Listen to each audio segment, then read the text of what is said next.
welcome in, family, man. We are live, we are here, man. What is going on?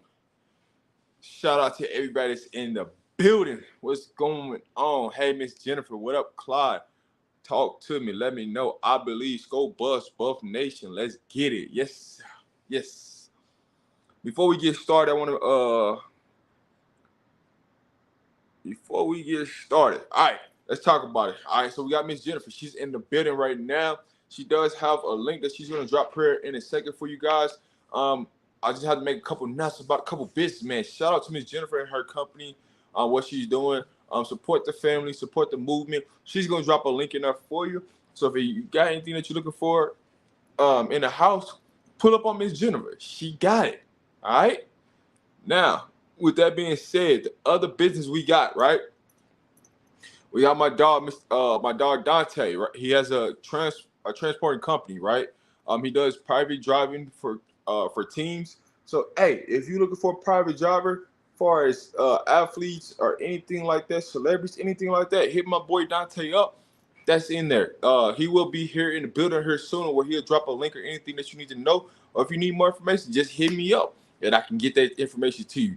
Now, with that being said, if you got a business or anything outside of that you want to promote on the channel, just let me know. Hit me up, baby. That's what we here for. I just want to make sure that we support each other out here in this out here. So, hey, you got a business, you got a YouTube channel, drop it, baby. Drop it. Hey, hey, Eric, I'm gonna tell you like this. I do got some information, but I ain't gonna drop it to you all today. Just let you know. I ain't gonna drop it all today. For sure, for sure. Jordan, what up? Alan, what up? Hey, Miss Smiley. Shout out to the members in the building, man. Appreciate all the members that's in the building, man. Salute to you guys. I dropped some info in the back before the show. But hey, I got way more stuff to drop later on today, so stay tuned. What up, Tremaine? What up, Lawrence RBE? Here's what I believe. CU 3-1. Let's get it. Miss Pleasantly Pump. Hey, hey, hey, hey. Yes, as always, man, it's nothing but support to the family, man. Just got to throw that out there. Like I said, if you got any business, if you're new to the channel, just, hey, hit me up. If you got a business, hit me up. We can get advertisement going. Anything that you like to promote on the channel, just let me know, and I'll get that done for you. And guess what? I do it for free. I ain't even charging you. So, hey, that's all I'm going to say on that.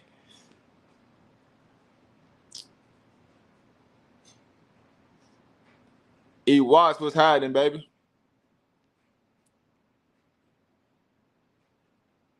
The cash, yes, man. Yes, always, man. Always, bro. Always. Hey, if you're looking for that private driver, man, hit the cash up, man. He's the best on the East Coast. He'll come to the Midwest if the price is right, baby. So if you need somebody, a personal driver, hit my boy up. He gonna get you right, and he gonna get you right at a reasonable price. So hey, we got it all. We got it all. All right. So the answer, I seen the question. So Zay should be fine. Having yesterday off and having today off, Zay should be good to go this weekend. If anything new comes out, I'm gonna let y'all know, cause y'all know I go live every single day. I'm gonna tell you. Far as Shiloh, I haven't heard anything on Shiloh just yet, but Shiloh should be good. All right, Shiloh should be good. I haven't heard anything that's saying he's not. So unless I hear something out of the works, Shiloh's gonna be good. If Shiloh wasn't to play, you would see Roger Ward for sure, for sure. Just to let you know, for sure. Hey, listen, y'all seen the title of this? Y'all seen the title of the show, all right? What do you believe? Because I know a lot of y'all thinking, right? Where's Rob going with this, right? What do you believe? A lot of people got off the bandwagon because of that L yesterday. because they didn't believe, right? It was all fun and games until we took that first L and they didn't believe. But when you start to look back at things, it's like, what was you believing in the first place to get you thinking and talking about CU? But when they take a loss, you jump off the bandwagon. So what was you really believing?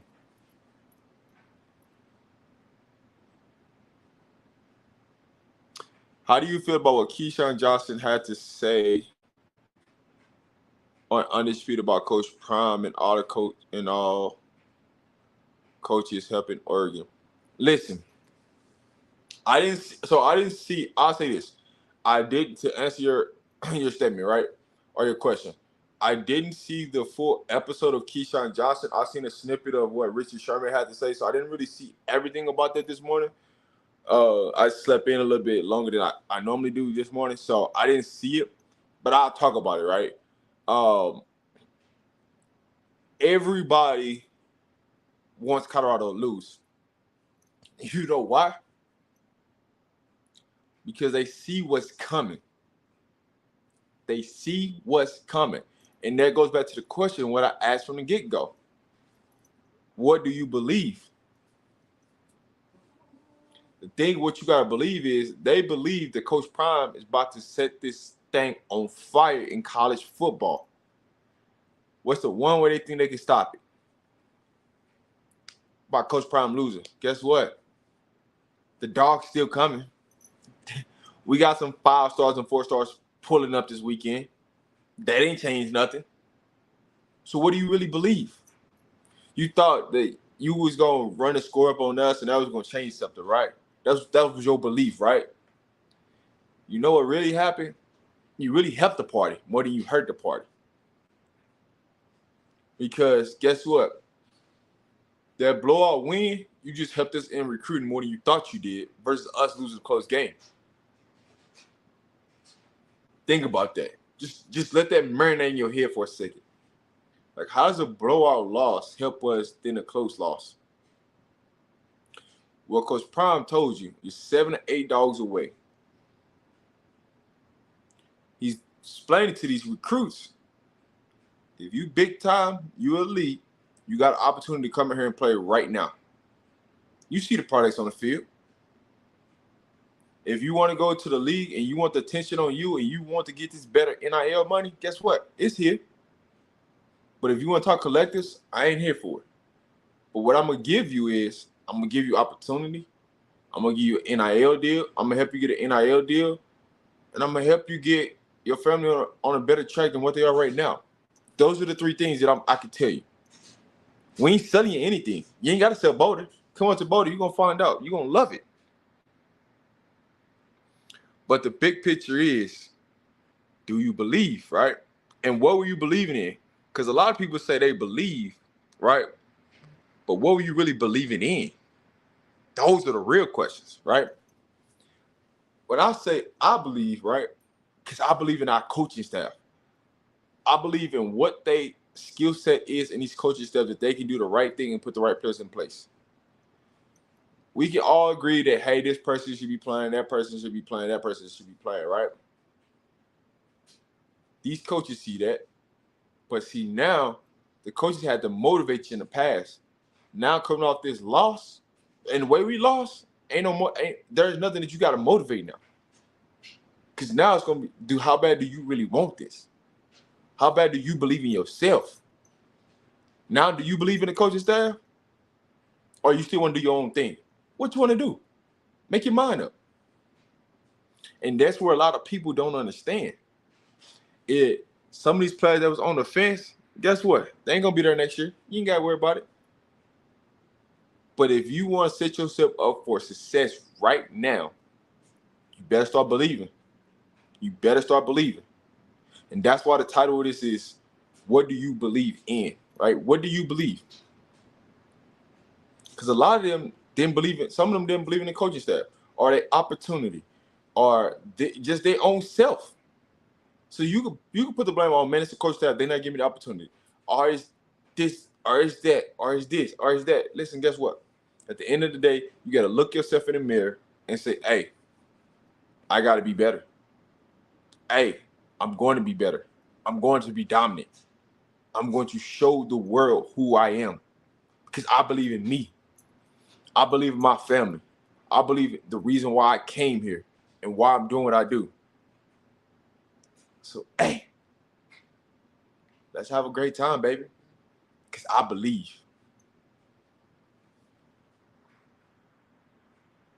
Coach Prime gave everyone a glimpse in the future success. This is a process. Hey, listen, it is a process, right? But if we taking it one time, we taking it one day at a time, right? And we really focusing on dialing in on what's the true belief, right? What are you afraid of? Some of y'all so afraid to be so successful that you don't want to put in 110%. And that could be talking about just daily life, right?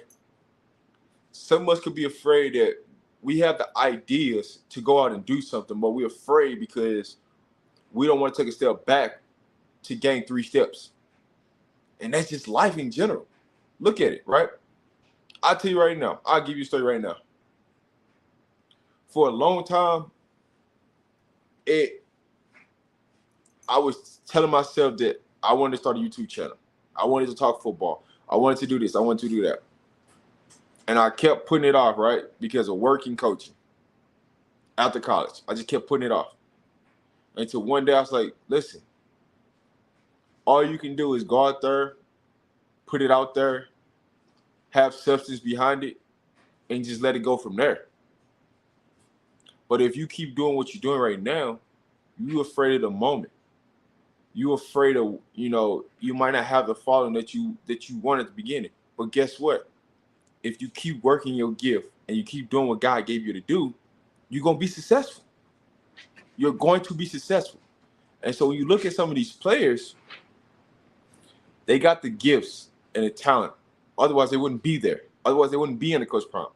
But they don't believe in themselves right now to have the confidence to say, hey, you know what? I fear if I let this certain person down, or if I let this down, or if I didn't do this, that this and this is going to happen to me. Instead of me saying, you know what? I'm going to go 110% right now. And if I make a mistake, I'll make a mistake. But guess what? When I make that mistake, I'm coming back harder.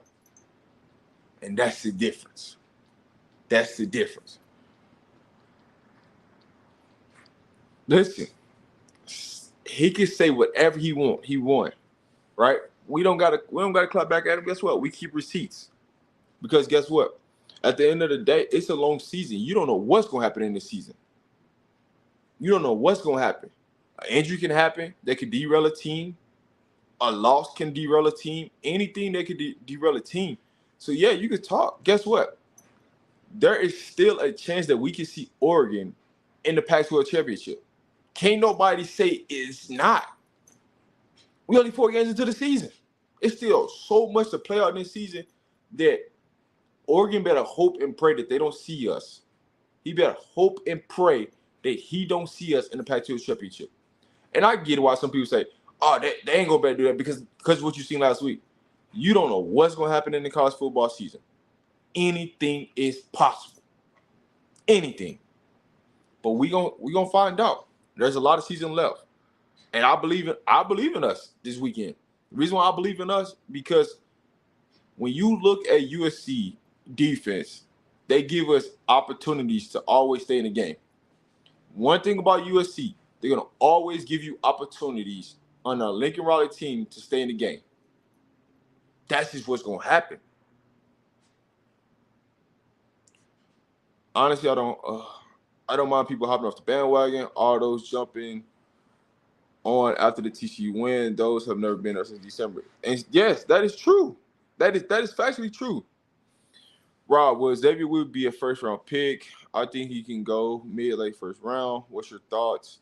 Will Tank be drafted or not? So when you look at Xavier Weaver, I got Xavier Weaver projected like a second and third round pick. That's what I got Xavier Weaver drafted. First round pick is gonna be that's gonna be tough because on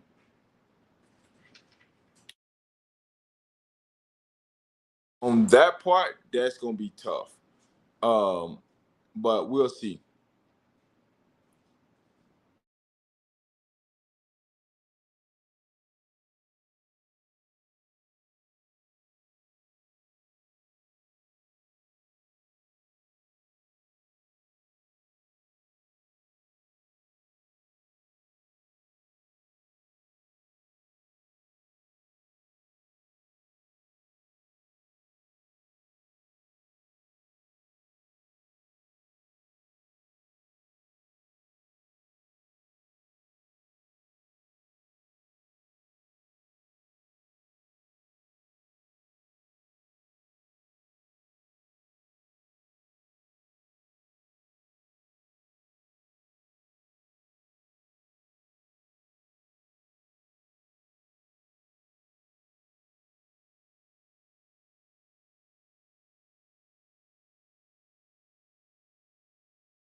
Yo, sorry about that, guys.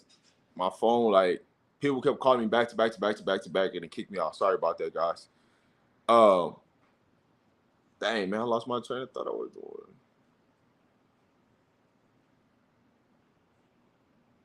All right, my bad. What up, NLV? What up, Jonas? What up, Lawrence RBE? Miss Kelly? What up? I feel you, bro. I think one loss can help this team grow stronger. Yes, for sure. I'm ready to see Grant begin on the field. You will see that. But so people kept calling me back to back to back to back to back, and I'm like, I don't know, man. They was tripping. No way should they be playing this team like USC and Oregon. No way, bro. They just not ready. Hey, you can believe what you want to believe, right? At the end of the day, that's what you believe. And when you start looking back at things, man, if you start to break down the tape, right, on USC is going to always allow you. Yes, man. Yeah, man. Yes. Yes. Yeah. Yeah. Hey, listen, everybody know I'm live, man, and they calling me. So I don't know, man. These people be tripping. But what I would tell y'all, if you turn on the tape from USC will allow you to be in a football game. They're going to allow you to be in a game. It's going to come down to whether you make mistakes or not. Because what USC is banking on is they can get turnovers late, right? But when you watch USC play this week, in previous weeks, USC ain't been pushed to that limit of you got to go make a game-winning drive. USC can be had. USC can be had, and that's what a lot of people don't understand. Everybody taking it for granted, like, hey, that we gonna just take this L and USC gonna do us worse than Oregon. But how can you say that? How can you say that? The person that on USC defense that you gotta be worried about is number 7 Bullock, right? Bullock is the one person that on the defense was like, hey, you got to know where he's at. He's a playmaker. He's a Troy Polamalu, right? He'll come down and he'll hit something in the box. He'll come down and he'll make an interception in the next play. That's just what he does.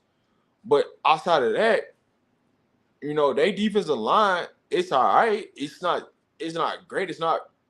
We actually stack up better against USC than we do Oregon.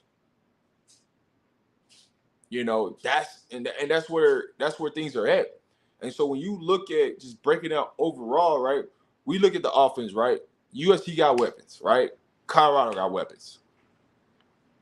But when you start to see, just really breaking down film and really studying this, you could run. You can literally run on USC. USC ain't world beaters in that run game. They give up a lot of big plays in the run game. Turn on the tape. Anybody that's tried to run the ball has been successful running the ball against USC. Everybody's been successful. So guess what? If you're able to open up the holes and run the ball, guess what's going to happen? It's going to open up play action. And you're going to give Shedeur Sanders opportunity to throw the ball. That's just the nature of the game. What up, Coach Hayes? I see you, baby. But I love it. I love that you said that, right? But we don't run the ball. True. But if anybody that got a post this weekend, they're going to try to run the ball. They're like, this coaching staff are not idiots. They see this on film. They're going to see that, hey, when Bear's in there, Bear's going to jump into the wrong gap, which is going to open up a big hole, and we're just going to take off. Like, it's going to happen. It's going to happen. It's like, what y'all don't understand, and y'all and people saying that, we can't run the ball against them. Guess what? USC ain't shown that you can't run the ball against them. That's just like us. When people talk about, the mess, the crossing routes and all this, right? If you watch USC, they've shown that they can't stop the run. So what make you think that we ain't going to be able to run the ball? They ain't proven it yet. Just like we ain't proven that we can start crossing routes. Think about it. You're a product of your environment. That's just what it is. And so when you talk about belief, right, it starts with you inside of yourself. It starts with you inside of yourself. And some of these players are so feared that they don't want to make a mistake because of Coach Prime might not play them again. I'd rather see you make a mistake at 100 miles per hour than make a mistake at 50% guessing and give up a bigger play when you made a mistake and it might not lead to a bigger play. I'd rather see that all day long.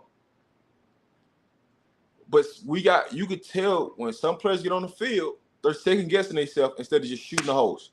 I don't care. You can talk about the D line, you can talk about the linebackers, you can talk about the corners, you can talk about the safeties. Those are the things that you got to clean up, right? You either gonna be confident and go do something, or you just don't need to play. That's just the bottom line.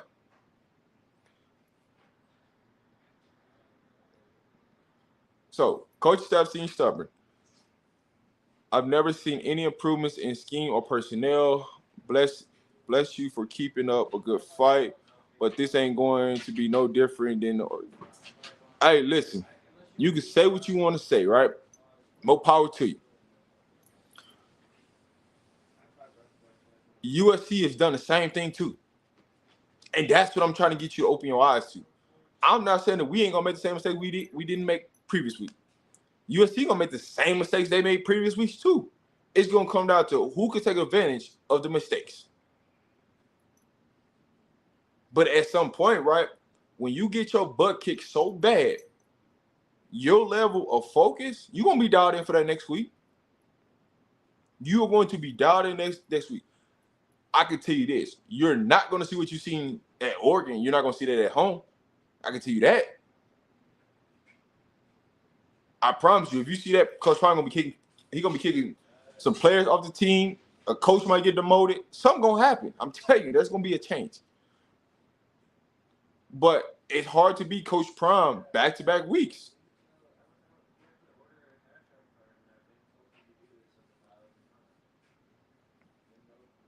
Hey, listen, and so, Mr. Nisha, that's one point that I talked about yesterday, right? And I was talking about fear, right? And, somebody asked me a question about what I call a timeout in that first half when Oregon was going on that run. And my response to that was, as a coach, and I'm telling you from a coach, right? Because I coach. You can go look at a player and our players. Let me say this: players. You can just go and look at players and see today just ain't it. They ain't got it. And so you calling the timeout. When you call that timeout, no matter what you gonna say, it ain't gonna matter. It ain't gonna matter. You could tell them to their face turn, it ain't gonna matter. So there's been times in games where I've called a timeout and I just let my players just breathe. I didn't say nothing in the huddle. I just let them breathe. Because I know if I would have said something, no matter what I said, it going through one ear and right out the other. Because when they step foot off that bus or step foot off that car that day, they didn't believe in themselves. And we just didn't have it. We overall, there ain't no excuses to make. We didn't have it. And we got our butts kicked in this show. But that not everybody had a bad game. Majority of them did. But when you put majority of those players together, guess what? It creates division. So one of the great things is, right, after the game, the coaches didn't have to say nothing because the players were talking. Now we're going to see what it really is. All right? But, hey, I'm about to open this thing up. If you want to join, just click the link. If you want to join, just click the link because it's about to get serious. Pull up if you want to talk. Miss Tanisha, go ahead and come on up. Come on up, Miss Tanisha. Come on up. I'm going to give her right now. Come on up, Miss Tanisha. They've been looking for you, Miss Tanisha, for sure. So, at the minimum, I would change the offensive line personnel on the left side, replace Tank and Bailey with McCrinton. And, hey, let's do it. Oh, shoot. What's going Roger on, Man man? Media. Talk to us. How you doing, man? How you doing? I'm good, man. I'm good. Hey, first of all, I just want to say thank you for coming on the channel and just giving us, the real about what's going on in Colorado and encouraging us, man. I just want to say thank you first of all. Appreciate And it. yes, sir. And second of all, man, you're right. The is not gonna this is not gonna happen again against USC. I agree. It's not. Because like you said, either they gonna step up this week in practice, or Coach Prime gonna be like, okay, since you don't want to step up, next man up, please. Yeah. That's what it's gonna come down to. So it's like you either got to step up, or he gonna bring you down to the scout team and put somebody else up there that wants to play. I'm gonna So go. I'm gonna go a step farther for you. go for it. Everybody's job is up for grabs. Ain't nobody got a job solidified. True, true. I agree.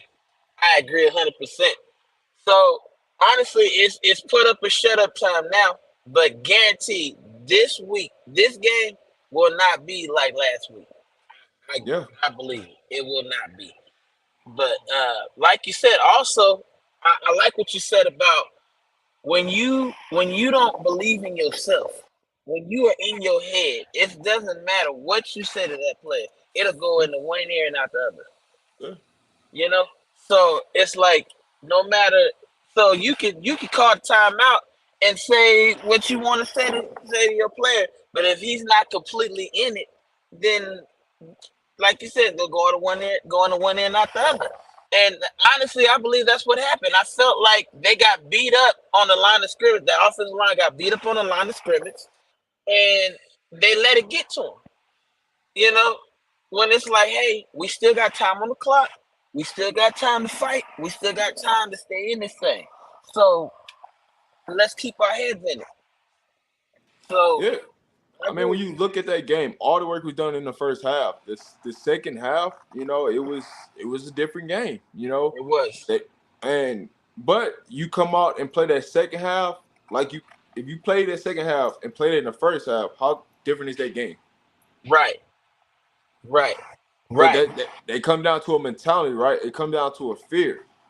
It was Yes. something that you feared in that game. You could Mm-hmm. have feared of the moment. The moment was too big. The spotlight was too big because you Mm-hmm. never played in front of 60,000 people, 70,000 people on a road, and you didn't see how Mm-hmm. that much has an impact. Like there's a Yeah. lot of things that you could take in that Mm-hmm. situation of like, let's be real.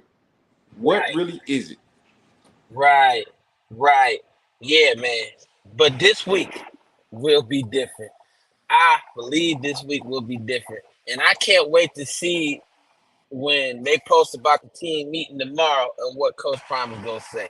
Cause I'm ready for it. I'm so ready for how this week is gonna go. So, but man, I appreciate you, man. Thank you for Oh no, yeah. bringing me on, man.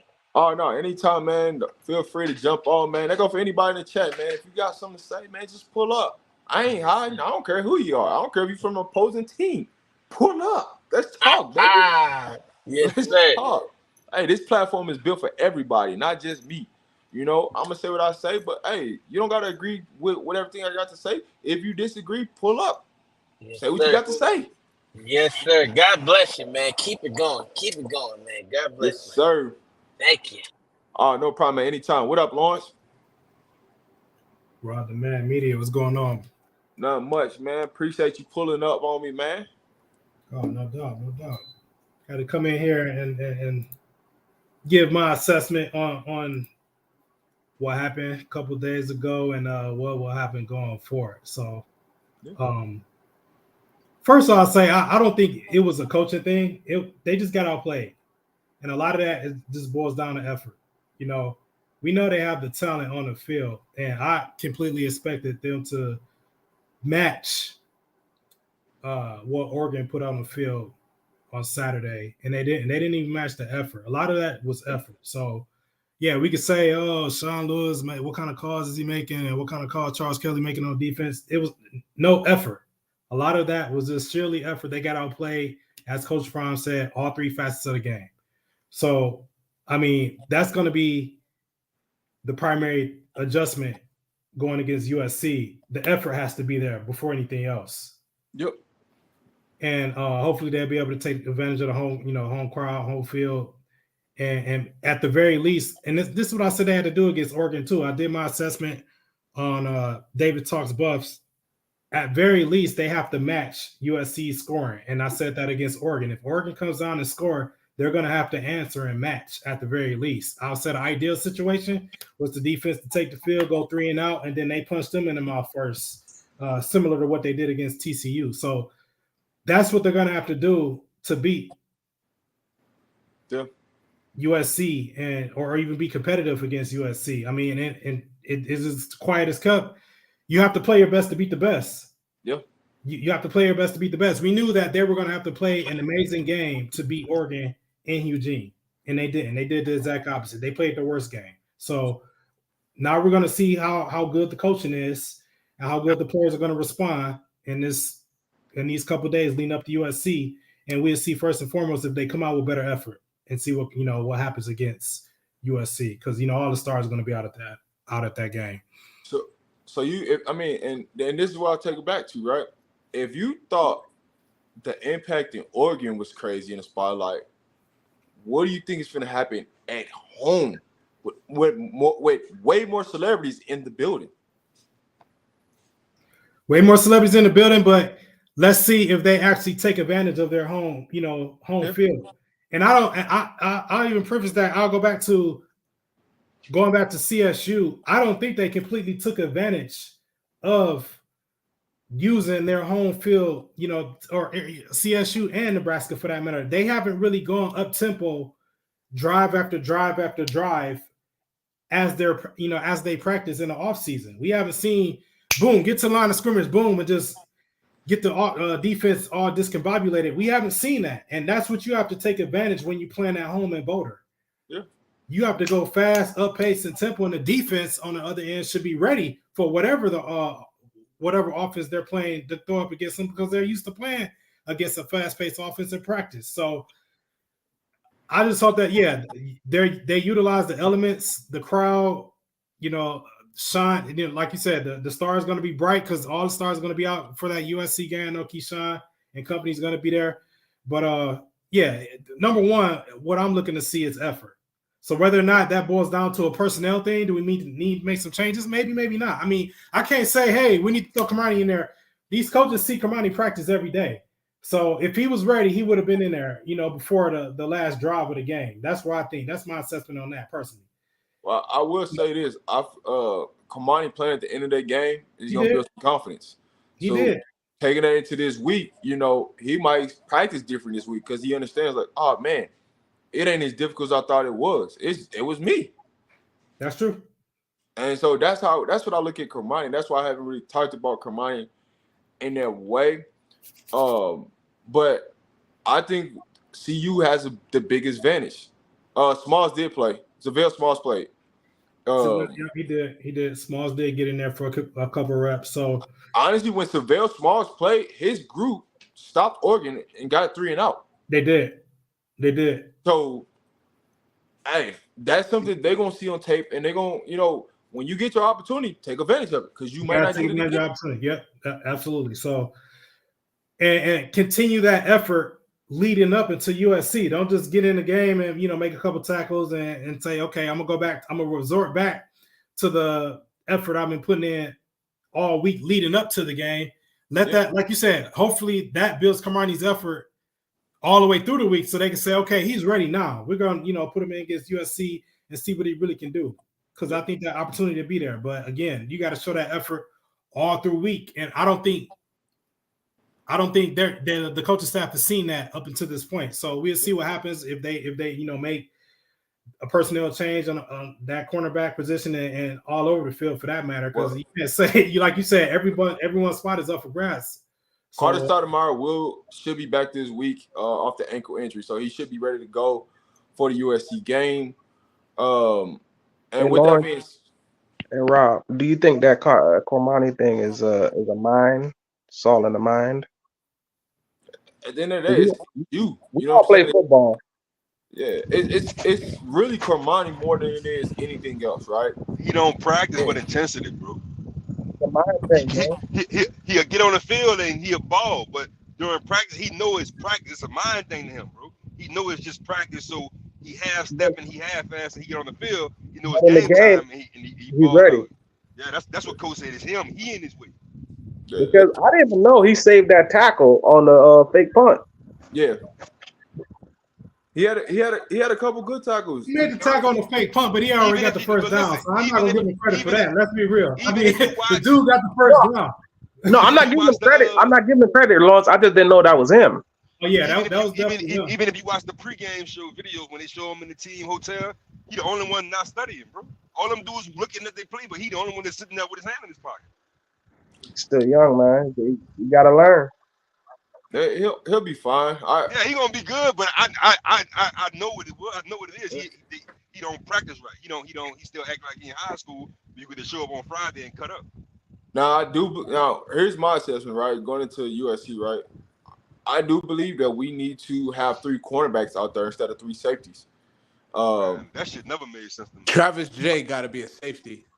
Pardon the cutoff. Nah, I would rather be Gannon take Shiloh's spot, bro. Cause Shiloh gonna be hurt. Shiloh bleed. He can't play this week, dog. Bleed from the inside, dog. He can't play. They haven't said anything yet right now, so If I was pissing blood, I ain't playing next week. I'm telling you right now, I ain't playing. That's over with. How's Weaver doing? Is he still hurt? no, Weaver's gonna be good. Weaver's good. Nice. Yeah, Thanks for the link, by the way. I think. Yeah, I think we were good. Yeah, Weaver would be good. It was But just that's what I wanted to ask you though. See, I'm looking at it like, all right, with Shiloh going down, you could put B Gannon there. Now, if Shiloh out for a game or two, if B Gannon play good, when Shiloh come back, you can just take Trevor clean out the way. they When got is the last time began? Yeah, more athleticism in the back would be helpful. Big Gant's a backer, bro. Yeah, he don't play safety no more. He moved to backer in Florida State. they got him playing linebacker. He was out there this weekend playing linebacker. I didn't even see him Travis play. Was he J, playing? oh, man, safety. Yeah, he played. I missed him, man. Coach Hayes, pull up. The link's in the chat, man. But I would say this, right? If it's the person that's gonna replace Shiloh, if he don't play, it's gonna be Roger Ward. That's what I was just about to say that. Why people keep on forgetting that Roger Ward is a decent player, bro? It's like they skip over him like he's nothing. Because they didn't play him to the fourth quarter. Oh, but I look at the same height on shit. Hey, Jonas, you're breaking up. You're breaking up, bro. Time 5'10". I'm breaking up. Yeah. Hold up. Hey, Lawrence, you don't want me to get started on that, bro.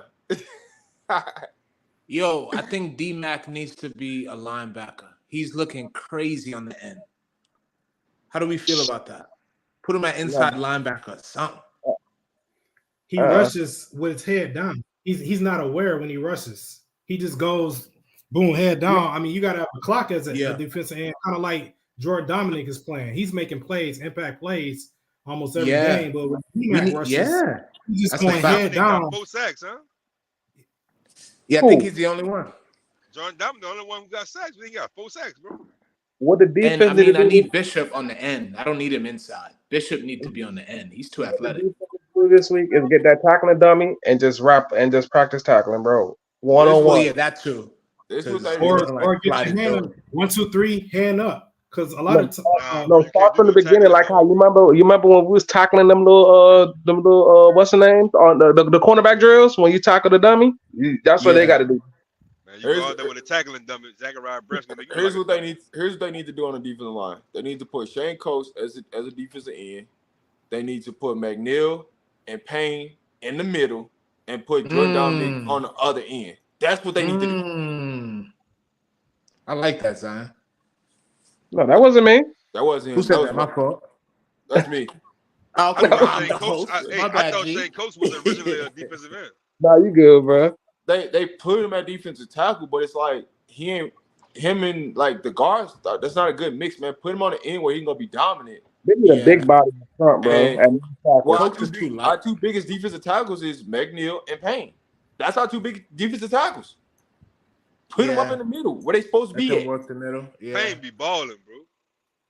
Yeah, him and Dominic, they're giving me so much hope for the line. They just got to rearrange out the on the personnel. end. Yeah. Why Or they just putting move Payne? them around like they did, like JJ Watt and them. Just keep moving them around, like keep disguise it a bit. They look too stiff out there sometimes. That's what I was telling them about the pass rush. Like you gotta create mismatches, bro. You can't line up the same four defensive linemen. They gonna block them because I know where you're gonna be at. Right, they were exactly. Oregon And all they do is push CU's line like 2 times with their hands, and then the play is wide open. There's no like persistence in keeping the pressure on. It's crazy.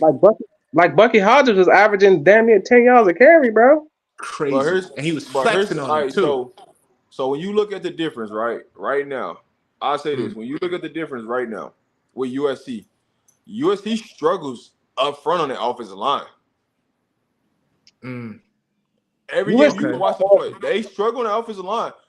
It's just Caleb is running around making plays. Our front seven gonna take advantage of that though, because what game have they played where you can say, okay, this is the front seven they playing up to? They haven't thus far, not just the front four, but even a linebacker. When have we had besides Juju? Juju did have 15 tackles against CSU, but throw Juju on the end. Front seven consistent. We need one dominant front seven game. Like, damn, this front seven is on us. Like, we can't get no screens. They on the run game. Front seven has to step up, and I think that's just effort because they got the talent. They have talented front seven players. They just got to play with better effort and make some plays. Like, what was Jeremiah Brown doing starting at the other backer position? I mean, to be honest with you, Ham ain't showed you nothing. Bentley ain't showed you nothing. So, hey, they gave opportunity to the next person up. Especially Bentley. I had hopes for Bentley. He's not looking too good. Hey, Zion, you can't ask for the coaches to make a change, and then they make a change. You ask No. I'm not just asking. I was asking, why did they go with Jeremiah Brown instead of going with what they? But he probably earned it, like in the ranks. You know, they do everything off of merit. Yeah, he probably had a good. When you really look at it, it wasn't a bad decision on them playing Jeremiah Brown. The problem was our defensive line was getting blown off the ball, so he couldn't go make plays. But Rob, let's just keep it G. Like, if you just look at the vibe of both sides of the field, with Oregon, especially their lines, they just look overwhelming. Like the vibe was like they got depth and size just off rip. Yeah, the size itself was too much for the D line. You know what I'm saying? So imagine what that feel like. Oregon had a guard bigger than Savion, like 6'8", something like that. Yeah, I mean the dude that did the fake punt, which I thought was some sucker shit, low key. No, it ain't sucker. They've been doing that all year. That dude was huge. Look, I ain't gonna lie. If I would have did the same thing because I'm not about to give you no hope that you got a chance in this game. And that's fair. Don't get me wrong. That's fair. You hit that right on the ball, John. And they did exactly that. That fake punt was demoralizing to the team. That just you got to think about it. If we stop them, we get the ball at midfield. We get a touchdown. Now it's 13-7. It's a whole different game. But did that to respect CU. And also, let's remember, they won the game at what, 42 points, right? No, 36. No. At the end of the game, the score was what, 46? 42 to 6. 42 to 6. 42 to 6. Oregon went into half with 35. They didn't go too crazy, even with their bench or anything like that, like coming in the second half. So, I feel like there's a little bit of hope right there for CU to build off. Don't ever put his foot off the gas. Yeah. God, they 100% took the foot off the gas. They could have made that feel like the Broncos game, bro, if they really wanted to. They focused on the second half of just not allowing CU to score. That was the primary focus. Like, okay, y'all can get one garbage touchdown, but we not gonna let them back in the game more so than we just go keep running it up. But yeah, I agree. Yeah. They could have put up 70. But before I forget, how do y'all feel about them making more creating more plays for Shedeur to scramble around a bit? What you got to realize is, and people don't understand, and they still trying to. What's up, Coach Hayes? What people don't realize is this is still a new team that's still gelling. No, Oregon's for sure. Oregon's been together for years, bro. So they got Dan Lanning got there and they were already set. It wasn't like This That's why I call him a sucker. Zion, they just took it to us, right? And it came no, they down didn't take to it. I'm not making an excuse. I'm just saying this team still got to get to know each other and play with each other, bro. I And go understand through that, these but kind of games. even on that fake punt, that ain't no sucker stuff. That's just, hey, ain't nobody on the left side, everybody on the right side. Why not? Yep, that's 100% what that was. Yeah. They saw a deficiency and they took advantage. Good of it. analysis. Good analysis. Very good analysis. Inside their I own 20, retract though. my, Inside their own 20. my That's It balls, don't matter. man. It don't matter. On It 20 don't at matter. home, though. They If was you got- they looked at it as playing with house money. Like, okay, if we don't get this, they ain't gonna score on us anyway. But we see something that we go hit. We know Kamani go turn his back or whatever they saw on tape. They saw it. This is a perfect time we go hit this because as soon as we go into punt, they all turn their back, or they all turn their back, so we can boom hit that left side, get the first down, and it was a win-win play more than just the first down because you know what it Bro, did. if you watch that play, If you bro, seen the whole body language after they got that, even on the sideline, everybody was like, "You got to be kidding me!" Bro, if you watch that play, everybody went with the punter. Everybody. Punt return team, you go with your man, bro. That was a hell of a fake. Man. That was a hell. Yeah, That but apparently they've been doing that all year. They've But been practicing doing thing trying did to all run year. it up. But No, I'll tell you- they seen that. They seen that. Oh, they keep their eye on the punter. They don't watch their man. All right, so listen, we got new people in the building, so I'm gonna give Miss Tanisha, and then we're gonna go straight to Coach Hayes, and then we'll go to old school. Oh yeah. Peace Hi, to y'all everyone. for joining. Can Hey, you hear me? yeah, we hear you. Awesome. So here's the thing. I think that we need to actually assess who we actually are because I didn't expect. So I predicted 7-5 from jump. Everybody knows that. I think my 7-5 was because I knew I've said this in the chat. We have better individual players. We probably have better athletes per se, but I think these teams are going to be better than our teams. I don't think we have players to match up for each player. Like their defensive line, Law Dog said it, and that's why I backed off the argument because he said at the very beginning, it's going to be offensive line, defensive line play, period. And it doesn't matter who we have at safety, linebacker, none of that. If their offensive line is pushing our guys back 5 yards, there's absolutely nothing we can do about that. However, I want to say that if we think our guys didn't show up for that game to show effort, and we think that next week it's going to be a better effort, like here's my thing. We were down 35-0 at half. In my world, in my life, if I'm down 35-0, respectfully, we're going to ass this kick. I don't care who showed up for practice. I don't care like what the film stated, what I think, who has flaws. Put them in the game because now you're trying to see something that works. Now you're trying to figure out who I have on my bench. And I feel like I want us to win every game. Realistically, not going to happen. I don't think we're making the right adjustments for the right situations. And if I look out there one more time and I see Bentley and Ham both playing defense, I've been complaining about this since week 1. It doesn't look good. They aren't it, period. They're never going to be it. They were never it. And it's like we're like, well, maybe this week they're it. Like, they're not it. We've got, like, I just feel like we have to do a better job at making things look competitive. They don't even look competitive. If anybody, I'm going to be real. If anybody's walking around from that game that's a CU fan that believes, because I believe Coach Prime needs a raise, I'm all for this team. But if you walked away from that game and you think, we're okay, we're not, you guys, that was embarrassing. Like, that was absolutely demoralizing. So now it's a gut check time. Now it's time to see who you are. Who are you going to be when your back's against the wall? When you have other coaches giving other teams information about you, because it's literally CU against everybody. People are coming out and saying that these people are giving the opposing teams secrets and the calls and all the stuff.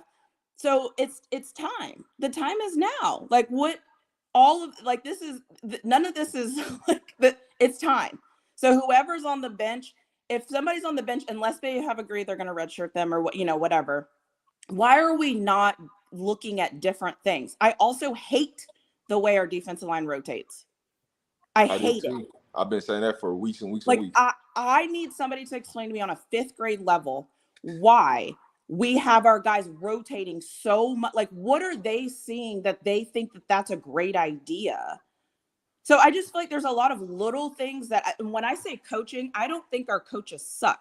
I don't think our coaches are making the right decisions. And that's troubling to me, because I don't know. Maybe you all disagree, but when you rotating the defensive line, they're already undersized. Now they can't get in a groove. They can't even get, it's just a terrible idea. And last thing I'm gonna say, and I'll put myself on mute. Our offensive line is so trash. It's so trash that if they don't figure out a way to work around a trash offensive line, we're in trouble. Like, not like we're in big trouble. That offensive line is atrocious. Like, you can say whatever you want, clean it up, but it's trash. Period. Yeah. Like, it's trash. Go ahead, Coach Hayes. Nah, man, listen, I'm just on lunch, bro. I just stopped by to say what's up, man. To say, hey, embrace the grind. I love it, dog. Keep putting the work in. And that's it, man. You know, we're going to have shows and talk about it. Good, Bad, and Ugly is already out for members, but it's coming out later for everybody else. But, man, it's part of the process, man. To be honest with you, Tanisha kind of said a lot of things that I've been talking about. And I get it, man. I tell people, and I'm not making a comparison, but I'm a Miami Hurricane fan, dog. I've been doing this for 20 years, this kind of talk. Dog, every year we get a new coach. Every time we get a new team, bro, we had 7 of the best players out of South Florida come out of Miami Northwestern. We had all this, dog. We had all that. And I've been through this, dog. I'm an expert at hypeness. And what I'm saying is, this is not a problem. I understand where Coach Prime is. But this right here is exactly what I was trying to warn people of, bro. I'm being honest with you, Rob. You know this as everybody else if you really listen to the channel. Get past my ugly face and listen to the content of what I'm saying is, you got the expectations are so high, and Josh Pate said it best. People put expectations so high when somebody doesn't meet them. Now you want to call them a failure when you set the expectation high. Not one time did Coach Prime say 12-0. Not one time he said dominate and win. He's been telling you the secret. I need 8 or 9 more dogs. I need this. He's telling you without telling. He's the head coach. He's not going to say, man, our offensive line is, in Tanisha's where our offensive line is trash and we really got. He's not going to say that. He's the head coach, bro. Just like some of y'all got ugly kids. You ain't going to say your child ugly. You understand what I'm saying? You're going to just try to dress him up better until he grow into his teeth. Like, that's what I'm saying. You get where I'm coming from with this? Right now, you're gonna hope you can get him some acne cream until his face clear up. Like, this is where Coach Prime is right now. Until he can get it to where he wants it, I knew this was going to happen. That the fan base, and you see people starting to turn on him, dog. And that's what I'm more upset about. That's what I'm really pissed about. I'm not pissed that they lost the game. Go ahead. Oh. I agree. I was just gonna say I agree. I agree with everything Coach Hayes is saying. That's why, like, we have to be consistent and call out what we see, right? Just because I'm talking mad trash about the team doesn't mean I don't believe. That's real, right? Like, if you're in a relationship and it ain't shit, you tell your partner, we got to get this figured out. You don't just go around and be like, everything's great, we're in love. No, you're not. You fix it. This is okay. This conversation is okay. And I know the people that are turning on Coach Prime never believed. They were waiting for him to fail. That's a whole different demographic. I think the other thing I want to say too, because all last week, Law Dog called this over and over and over and over. And this is why I was saying we're talking in circles. He's not coming off his point. He actually has a valid point. Now let's see the game, and then let's work and see what happens. Like, what was his point? Explain his point, please. His point was their offensive line and their defensive line is better than our offensive line and our defensive line. Okay, we ran into one team that did that. Keep going. Right, and we lost. Okay, and so it's a valid point. I mean, and okay, wait, the sun gonna come up tomorrow. We pray and hope so that we be around to see it. But that's not the point. The point is, are you able to be around and deal with the sun when they come up tomorrow? And yes, they are able to do it. We hope so. We'll see. Okay, well, hope and prayer is 2 different things. Stop hoping and start praying. Isn't hoping and prayer? You know what? Maybe I'm tripping. No. Hope is one thing. But old school, here's the thing. Hope, you and I are on the same team. You're arguing with me. We're on the same No, team. I'm not arguing with you. I'm trying to get an understanding. Evidently, I can't get that understanding because you really. I said, well, let me put it like this, okay? You jumped in after Coach Hayes. Coach Hayes is listening to right now. I want him to hear will understand. I'm not arguing with you, nor am I arguing with anybody else on the panel. My point is this: ain't nobody left Coach Prime. You said it yourself. They need to do this. They need to do that. They need to do this. It ain't nobody else's decision to do that but Coach Prime. It's not Shedeur Sanders because they say he hold the ball too long or anything else. It's Coach Prime. So he gets all the blame. He got to make the changes. People was expecting number 22, McCaskill, to be playing a whole lot more that last game than he did.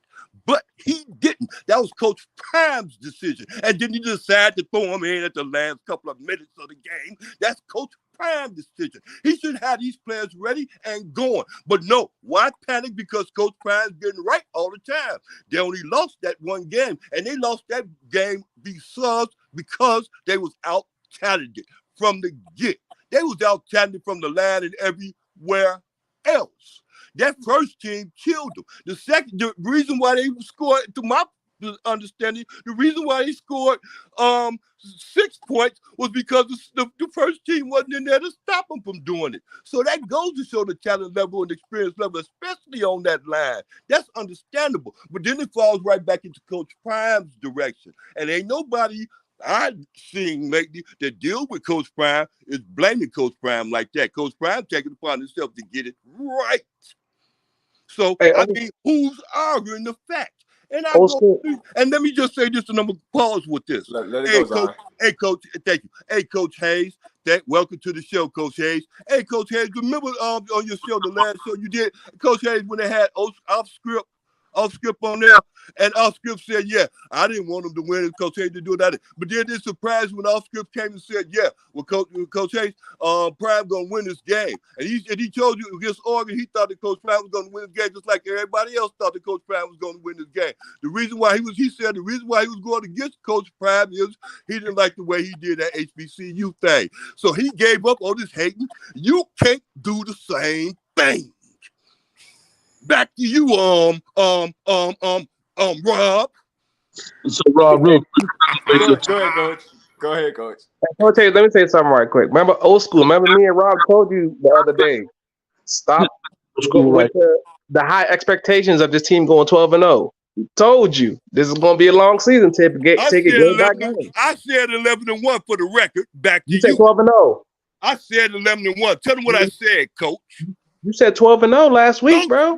Look, shut up and let Coach tell you. What I say, Coach? Here's what I could tell you. I don't know what he told. Tell him what I said. Don't tell him what I okay, don't tell him what I said. Me and you, what? Man, put dentures in your mouth and relax, my man. Relax. I'm not got it. Tripping today. What is it, Coach? Tell him the record, Coach. What did I say, Coach? That reefer. You start breathing on the phone. Relax, hey, Coach. See, that's what I mean. Hey, Brown. You see how he be beating around the bush with his bad ass? What I say, Coach? 11 and what? Your donation was 11-1. Okay, then we'll stop talking now because you threw. Hey, what did he tell you, young man? Hey, old school. Let Coach Hayes talk. I ain't got to let Coach Hayes speak with a forked tongue. He speak with a forked tongue. You know what that means? Yeah. Do me a favor. Coach. Do me a favor. And Rob, I don't want to take your show. This your deal, baby. But anytime somebody challenges me like that, I only have one question. Yeah. Put your money up. I already got your cat. Listen, man, I'm gonna get your whole case of Ensure, dog. Vanilla. Yeah, listen. That's the question. Here's my question. I only have one question. Anytime people challenge me about hating and this, I have one question. You say I speak with a forked tongue. That's your opinion. Please tell me what have I said that makes me speak with a forked tongue, and I'll wait. Because you went, first of all, you picked that 6 and 6 shit, and then you went back up to 7. That was a line there because you changed your step and went right back up to the 7. And then you seen that loss, you real jump right back down to that 6 again. I call that a line. I call that a line ass. What do you call it? I simply said 6 and 6 as I always say. Because really, I want to be stable. See, my point is this: we ain't got to bet on your 6 and 6. We got to bet on my 11 and 1. So you real focused on my 11-1, but your 6-6 can go from one ways to the other ways. I told Rob that about a month ago. See how you real slick with that, and you real slick with the fourth tongue. You seen how good Shedeur was doing, and you stuck with that. Oh, he's great, but you seen how he stunk the place up the other day, and you said, nope, I ain't going that way. Stop it, and you turn right back around toward that 6-6 shit. Yeah. I said 7-6. Yeah, you did. I'm 7-5 because I said 6-6, and then I said if they beat one of the 6 teams I did, I said, well, now the record should be 7-5. I'm only going along with it. I counted Oregon as a loss. As a loss, but I also counted Nebraska, and I counted as a win. So nothing has changed for me. Old school. I know the medication doses may have changed. Maybe the milligrams have changed, but I have not changed. And you still haven't told me how I speak with a forked tongue, as if I'm a snake. Whoa. I made it clear that you went up to that 7 and you made it, you 7-5, and you made it understandable with your fans, friends, and family too, that what you was sticking on. Then you dropped, and then you seen that one game, you dropped back down to the 6-6. Old school. I mean, go ahead, bro. He speaks for himself, but go ahead. Tell me what you're talking about. We talking in circles now, baby. We talking in circles. Matter of fact, he just asked me to explain something. Rob, calm down. Hey, listen. Rob, can I say this, Rob? Let me tell you something. All right, man. I'm tired of this, bro. Bro, come on, baby. Listen, man. Appreciate it. Keep it rolling, baby. Don't worry about that. Like, I didn't want to do that. That's why I just want to come in and just say, hey, what's up, Rob? I know that kind of stuff, man. People, do your thing. I'm here to watch you, baby. You got a question? I'll be here for you, man. Do your thing, man. All right. Go ahead, Mr. D. Listen, what is going on? Old school, man. He gets turned up when he see Coach Hayes, man. I don't know, man. Coach Hayes triggers old school. He triggers them, man. It's just wild. Ain't nobody else jumped to talk. I took a stray that was meant for Coach Hayes, so you're welcome, Coach Hayes. Okay, because that was wild. Appreciate it. I ain't got my bulletproof vest on, so I appreciate it.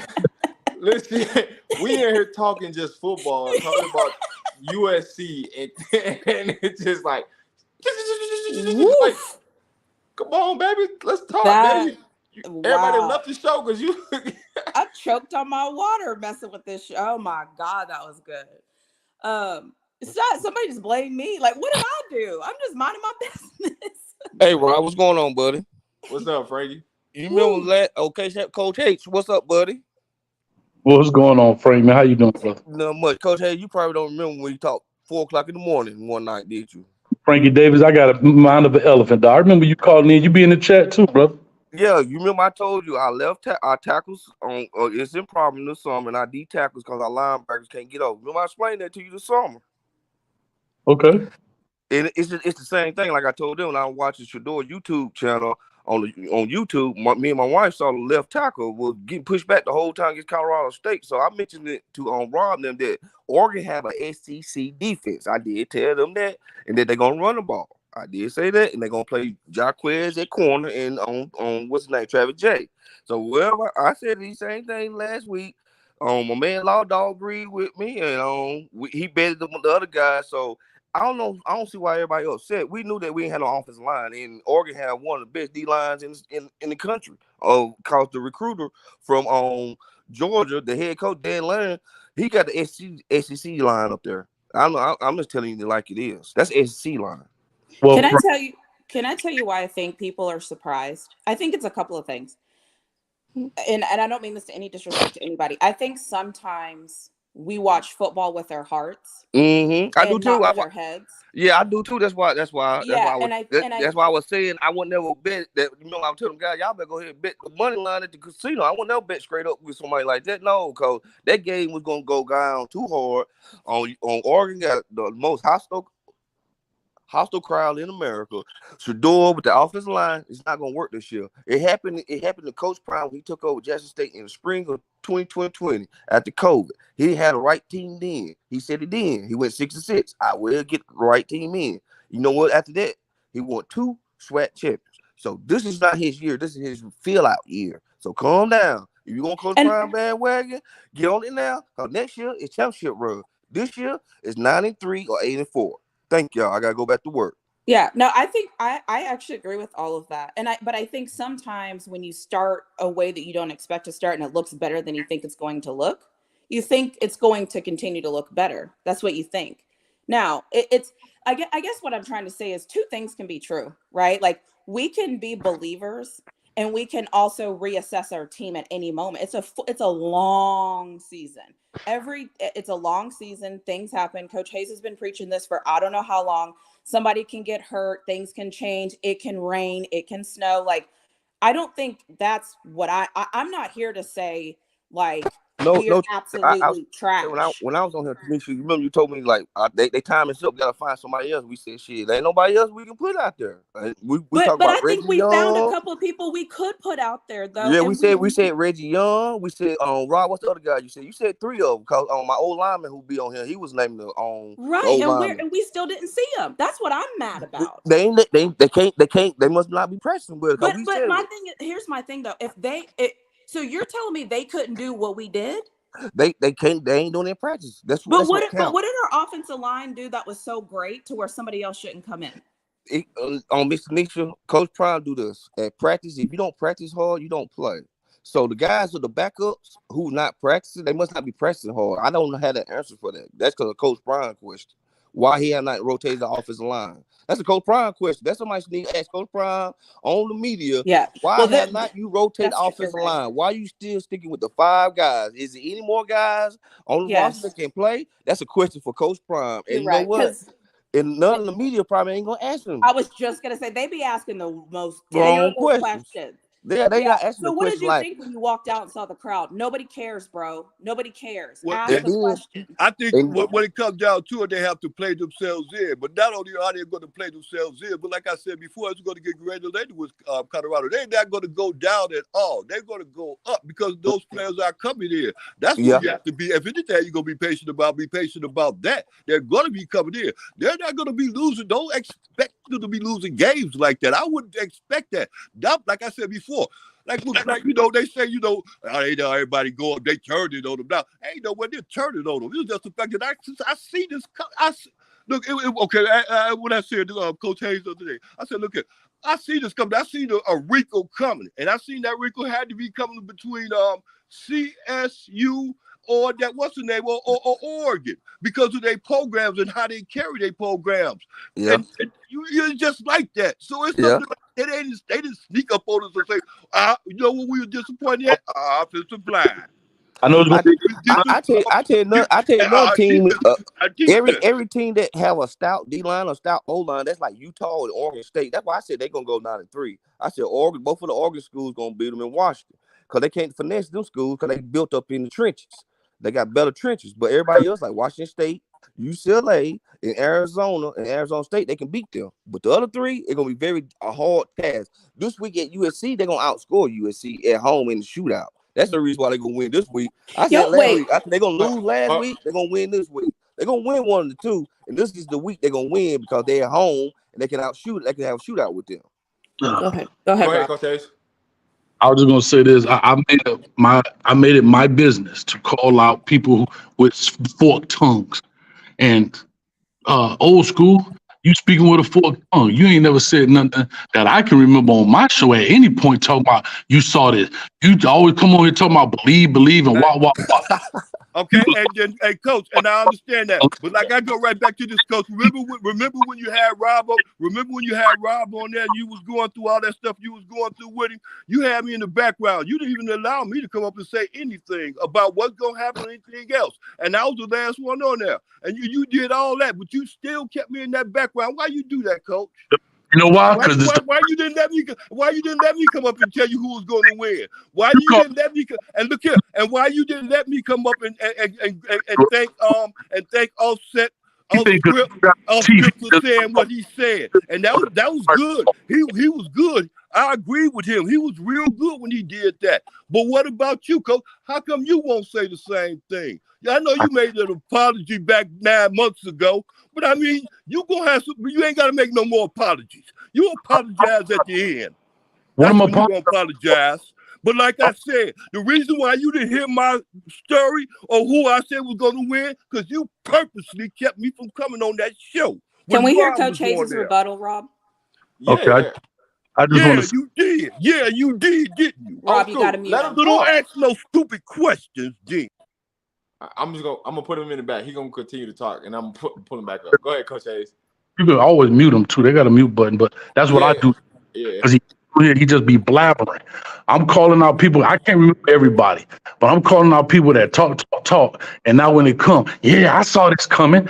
No, you didn't. I Just would like, say, I say, call me out, Coach. I've been saying the same thing yeah, consistently. but okay, well, who am I speaking? Who's speaking? Frankie I can't. Davis, Frankie That's Davis. Frankie. I've been saying So, the same thing when I get a chance to talk. so again, right, and it's funny, and I'm not trying to be I swear to God, I'm not going to be a I told you so guy. I'm just wanted to have football conversation. That's why I think me and Raw kind of click. We try to have football conversation, Yeah, and somebody explained to me, I've been hearing on here, Bentley, he ain't it. But when I asked, hey, what makes Bentley a good player? Because I don't really know. Man, he balling, he coming, he played at Clemson, he did all this. We shot every accolade in the world. We in the third game with him. nah, we knew Bentley can't cover the pass. 3-1. Then No, the no. third and the fourth game with them 3-1. Yeah, I would say they be all right. They win this week, and they win next week. Then they go on the bye. Hold up, but here's the thing. We talked about the old line. When I brought, I said, listen, I said, big 6'9" Tank. He's 6'10", 315. Really, that's not big. I said that. Oh, Yeah. I said, dog, when you catch these guys with a lower center of gravity and more mass, he's going to have a problem. Just like number 78 is. They're kind of identical, right? Watson, yeah. Yeah. Coach Big- Hayes, me and you talked about this for going to 5 o'clock in the morning that night, man. Things I'm saying, but now all of a sudden, oh, they terrible. Nah, I said, No, I'm not. Stop saying. I'm not, Hold on. Let him make his point. Let him make his point. I'm not talking to you directly. Everything I'm saying is straight in general here. I'm not. Whoever I'm speaking, I'm not speaking to you directly. If the shoe fit, more than welcome, put it on. If it don't, walk on by. I'm just saying. At the end of the day, these are the things when you look at football and you talk and you erase the fandom and you look at the game for what it is. Forget the color of the uniform. Forget who it is. And you say to yourself, okay, they're going to face some of these guys. And I'm going to tell y'all right now, I'm not saying Arizona State, but they're going to bring a problem on defense. Arizona State, I have Colorado beating them out of my 6-6. But if you don't fix the sack issue, if you don't fix the pressure issue. What about the Southern California game? What about that one? Don't forget Arizona. We ain't got that yet. We go one game at a time, like y'all always say. What about the Southern California game? What about that one? Let's stick to that one. Stay focused on that one. You going there. You'll be there. Let's talk about. Go ahead, Coach Hayes.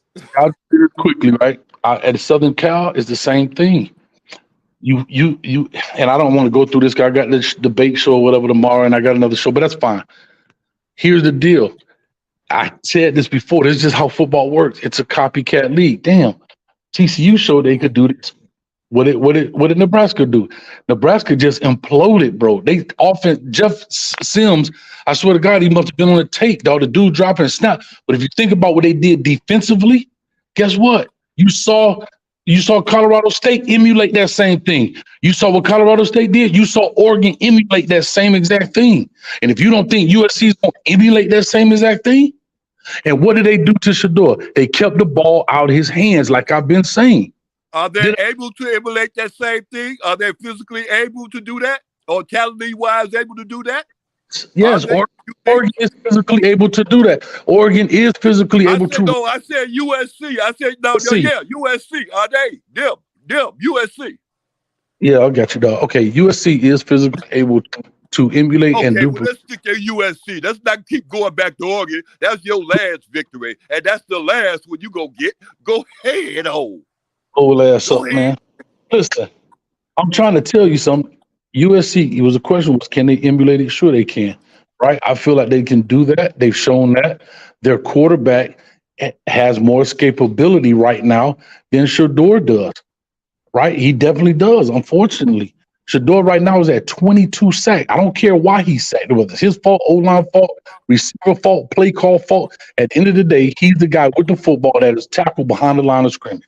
Now, however he got there, they need to fix that, and they have not fixed that. Nebraska put up 7 sacks on him. TCU put up 4. Colorado State put up 4, and now Oregon put up 7. There is a miscommunication somewhere, somehow, some breakdown. And so when people start talking about the run game, it's hard to run when you're in 3rd and 17 all the time. All right, so coach. So with that being said, right, Mhm. and we're gonna look at this from two different point of views, right? For Colorado to win, they need to do what? In order for Colorado to win, like I'm using the same exact keys of the game. In order for Colorado to win offensively, 2 has to stand upright. They have to be able to establish some type of run. I'm not saying they got to have 1,000 yards rushing, but you got to be able to you got to be able to win first down. You can't go 2nd and 10 or second 7 or less to move this ball, right? That's offense. Defensively, you got to be able to keep their run game, and you got to be able to keep those plays in front of you right now. Be honest with you, Caleb Williams is too experienced and too elusive in the pocket to extend the plays to cover on the backside. So you got to be able to bring some pressure and cover. That's what's going to be hard about it. And I believe that Colorado right now, I know I'm not answering your question. I'm sorry. USC right now, part of the game plan, 2 off the field. At one point at the half, it was 27 minutes to 7-minute ratio, dog, with 3 minutes left in the half. Like, come on, bro. Like, it was 20. Like, it was something astronomical, dog. Like, 2 can't score if you ain't on the field. So those are my keys to the game in that sense. All right. Appreciate that, coach. And can I say this right fast to go with that too?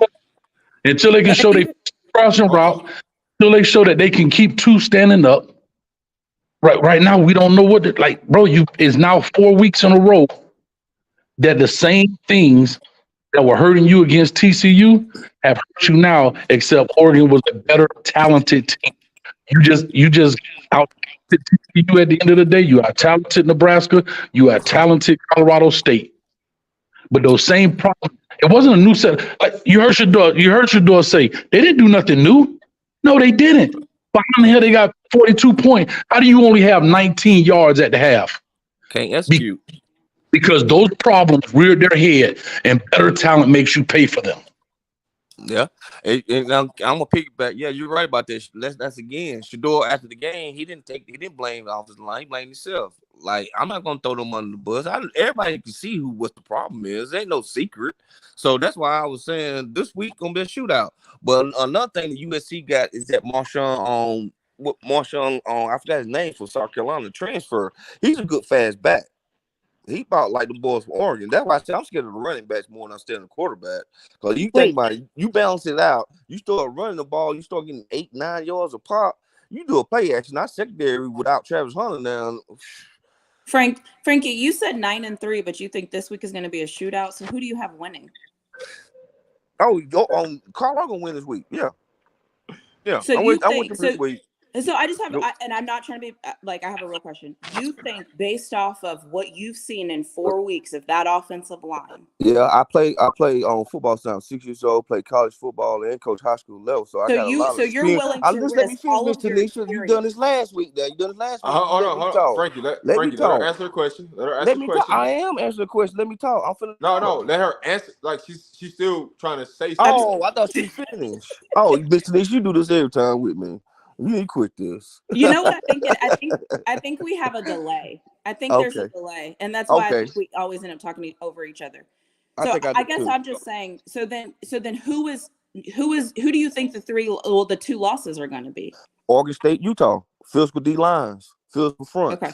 I've been saying that. I told Rob that when I first came here. Oregon State, Oregon, and Utah. They offensive line and defensive line is stout. They built from that. They have the skill position we can match up, but not up front. Not up front. They too big. Especially Utah and Oregon State. They too big. Do you see the Oregon State game? Oregon State played at home. That's the only reason why they beat Oregon State. Washington State. They played at home. Upset them. I need somebody that with better football acumen than myself and my husband, who is a former offensive lineman in the NFL, to explain to me. Well, he offensive lineman. He can explain. He says that he doesn't believe that we can compete. He's right. They O-line is. Hold on. Hold on. Hey, Law Dog, come up because Law Dog was an offensive lineman that played Division I football. So how do we? Law Dog was offensive lineman. Oh, okay, that's who was the offensive line. I know Yeah, somebody so played I'm just offensive trying to line. understand, like, and listen, I'm not asking. I actually want somebody to tell me that they think that our offensive line is going to match up well with USC They're this not gonna match it. weekend. They're gonna scheme. They're gonna scheme them this week. They're gonna have a shootout. USC don't have no stout D line like that. They're gonna That's scheme them. right, exactly. And all the other teams, lady, and all the other teams in the league don't have stout like that. They don't have those kind of stout players Two more teams. Oregon State, Utah. Brother, Coach listen, Hayes, what do you hey, think? can I help explain, because you keep talking like that? Look, lady, and not only just that, we ain't gonna face a lot of Oregon type defenses like that. You know, the big guy, the lines like that. We're not gonna face a lot of those in our 12 games that we're gonna play in our conference. So a lot of those teams we going to be able to match up real well against them. All we have to do is perform at the level that we're able to perform at, and we'll be successful. You understand, lady? No? All right. I was talking to her. She didn't answer. Let her answer. Law Dog, can you answer Tanisha's question, please? Can she repeat the question? I want to know what you think or how you feel that our offensive line all of a sudden, after what we've seen for 4 weeks, that this is the week that we look like we can hold, like we look like we can be okay during a game for a shootout. I mean, the only way you'll look better is if you make position. I would switch out your left tackle. I would agree with Rob. I'd probably take my right tackle, move him to left tackle, and bring in a Reggie Young and move him to right tackle. And maybe chill with the back. But you really don't got, if you keep it the same way, man, USC by 60. You know what I'm saying? So you're saying if we make some changes, we can do it. I think you have a better shot. I think at this point, Tank is unplayable. His confidence is probably shot, and he, if anything, I'm attacking him. I'm sending my best player, go get him, bro. And then I'm gonna apply the blitz. I'm just gonna keep Shedeur uncomfortable. And then if you get Shedeur uncomfortable and you get him frazzled and he can't make no plays, you don't got no run game. So, I mean, it's one dimensional. You could take them out. See, the thing is, they can't use that hyper tempo they use because they can go 3 and out quick. You see what I'm saying? So it don't give you much wiggle room to build or create off of anything. You see what I'm saying? So it's like it's nothing they really can do at this point. They just gotta ride what they gotta ride with. But at this point, you put in the bigger back and you chip, to Shedeur's throwing lane, and maybe you move Tank into a guard position, maybe, and keep the right tackle. I don't know what you do, but I just don't think you can play him at left tackle. I mean, and then the guards, they're decent, but it's not gonna create a run game for real. So I think at best, maybe you move Big Tank inside and move bring in a Reggie Young or a Kadeem Hardy. But I mean, hey, Law Dog, you play offensive lineman, right? You the guy that best. Yeah. Let me ask you a question. I'm gonna ask you a question. I was talking to you the other day. That's how I've been wanting to talk to you. All right. With that right there, they gonna have to scheme better. Last week, I saw the left. So when I told you left side, that's what they blitzing at. Right. Left side the whole time, Oregon game. Left side, sending the safety there and everywhere. So Dan Lander saw the weak point with Tank. He exploded too. He put his best pass rushers over there every time. You put anybody over there. You think so? I know I saw Colorado State game. He was bad, but I mean, he's been bad all the games though. I know that. I would say this: the one major thing going into this, they just need to take Big Tank out of there, and move Savion, because you would rather have your backside protected and you can see on the front side what's coming towards you. So that's more the reason why I'm saying, hey, Big Tank got to come out of there. You need to move Savion Washington, who was a left tackle, that they moved to right tackle and put him back at left tackle.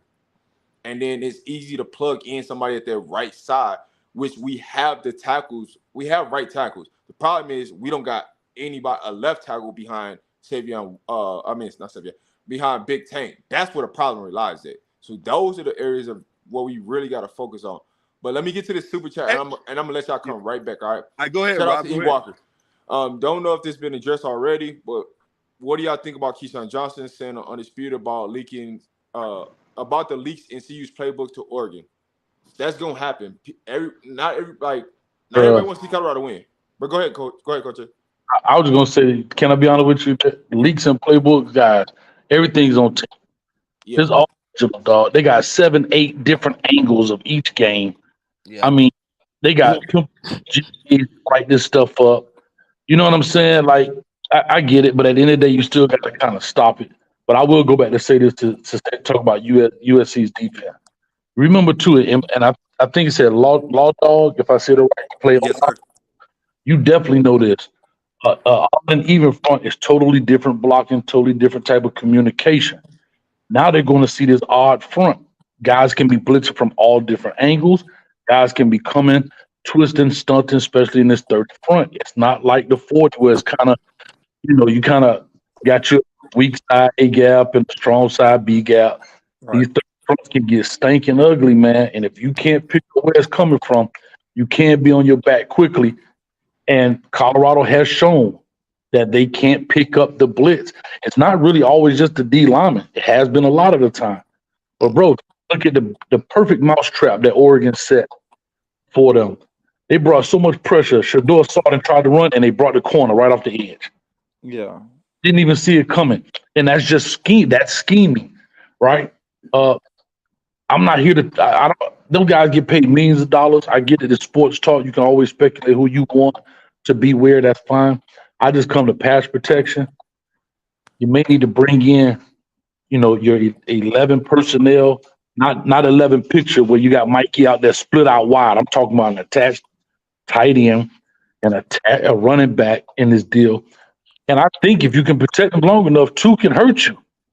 But he has not given the ball. He's going to take the sack. And I think it's a combination of all 3 facets. It's route running, it's protection, and it's him holding the ball too long. I think all 3 of those facets contribute to the 22 sacks. It's not just O-line. It's not just receivers. It's not just Shedeur. I think in their own respective instance, they all create that problem.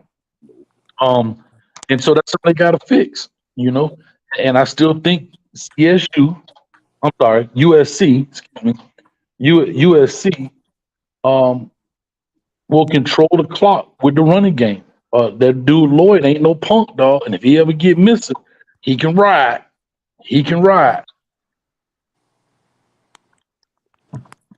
Yeah, Rob, Coach, I hey, agree. whoa. Hey, Rob, can I go now? Go ahead, old school. You came on the camera. Hey, Rob. Okay, thank you. Well, first of all, let me get this out the way. I got 2 minutes. Look, yeah, I agree with all that what y'all saying is. But like Coach Hayes has said, they came a hiccup, and I think where that hiccup came at. I think that hiccup came with the lack of what's his name, number 12 on the offense and the defense. I think that hiccup came with them. And I think that's what they really had to adjust from it because they had to go to plan B, and plan B wasn't working out because Oregon had focused on plan B real tough because they knew that it was other weapon. And the other weapon was plan B was the other guy. But the other receiver. But like I said before, I was expecting Coach Prime to do, which he did, but he just did it in the later parts. Better now than later. Wait now than later. And implementing those guys that was coming up off those the yellow shirts and stuff, which he did do. Those guys on there got 1 game up under their belt. I see them going into this game with some more gumption and more wanting because of the fact that they playing at home. So I give it to them in their favor. I don't really do, and like Coach Hayes, thank you. Coach Hayes just said he ain't really too much dogging the fact that about the offensive line. He's dogging the fact about Shedeur or to a certain extent the coaching staff about having to have that ball in his hand too much, whatever the case may be. So that's what he is, and he's right about that. So I wouldn't shoot everybody on the offensive line in the head. Apologize, false. I wouldn't do that. So what I would do was play it close and real close to the vest, because we realize we have a talented team, and we have some dogs out there that want you got to 30 do seconds. Something. All right, and they want to do something. Thank you. Clock on. Okay, and that's it.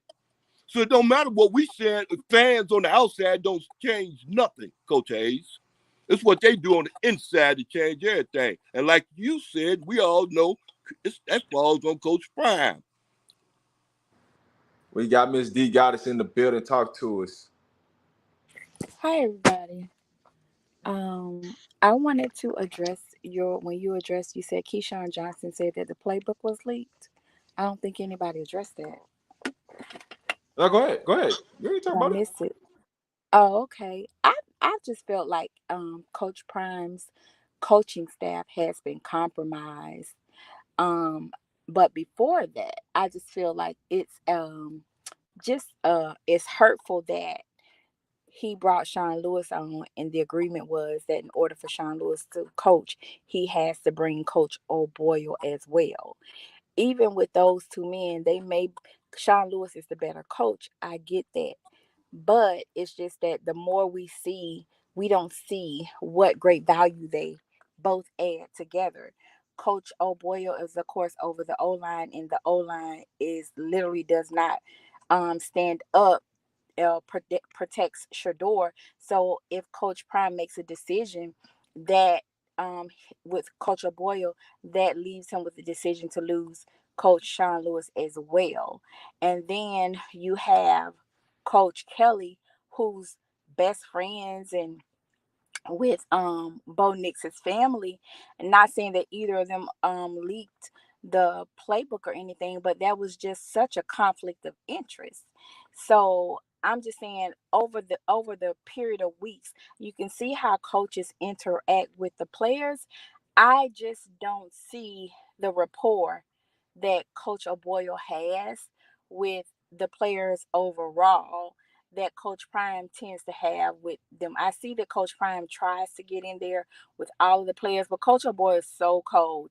And I feel like if he leaves, that O-line will leave too.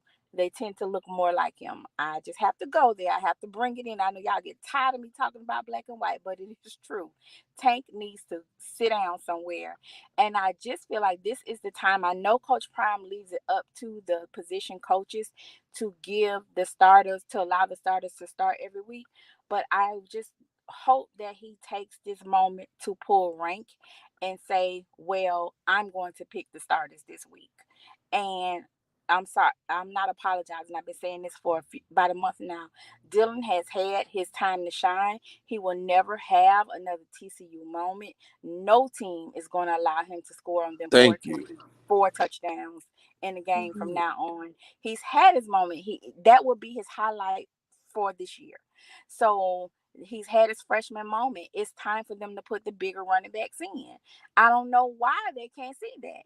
But I think Coach Prime needs to pull rank and pull out other players from those position coaches, because it just appears that coaches are politicking with these young men's careers. There are players that really need to get out there and showcase their competitiveness as well as what they can do. But then you have players out there who are really not giving their 100% if they can give it.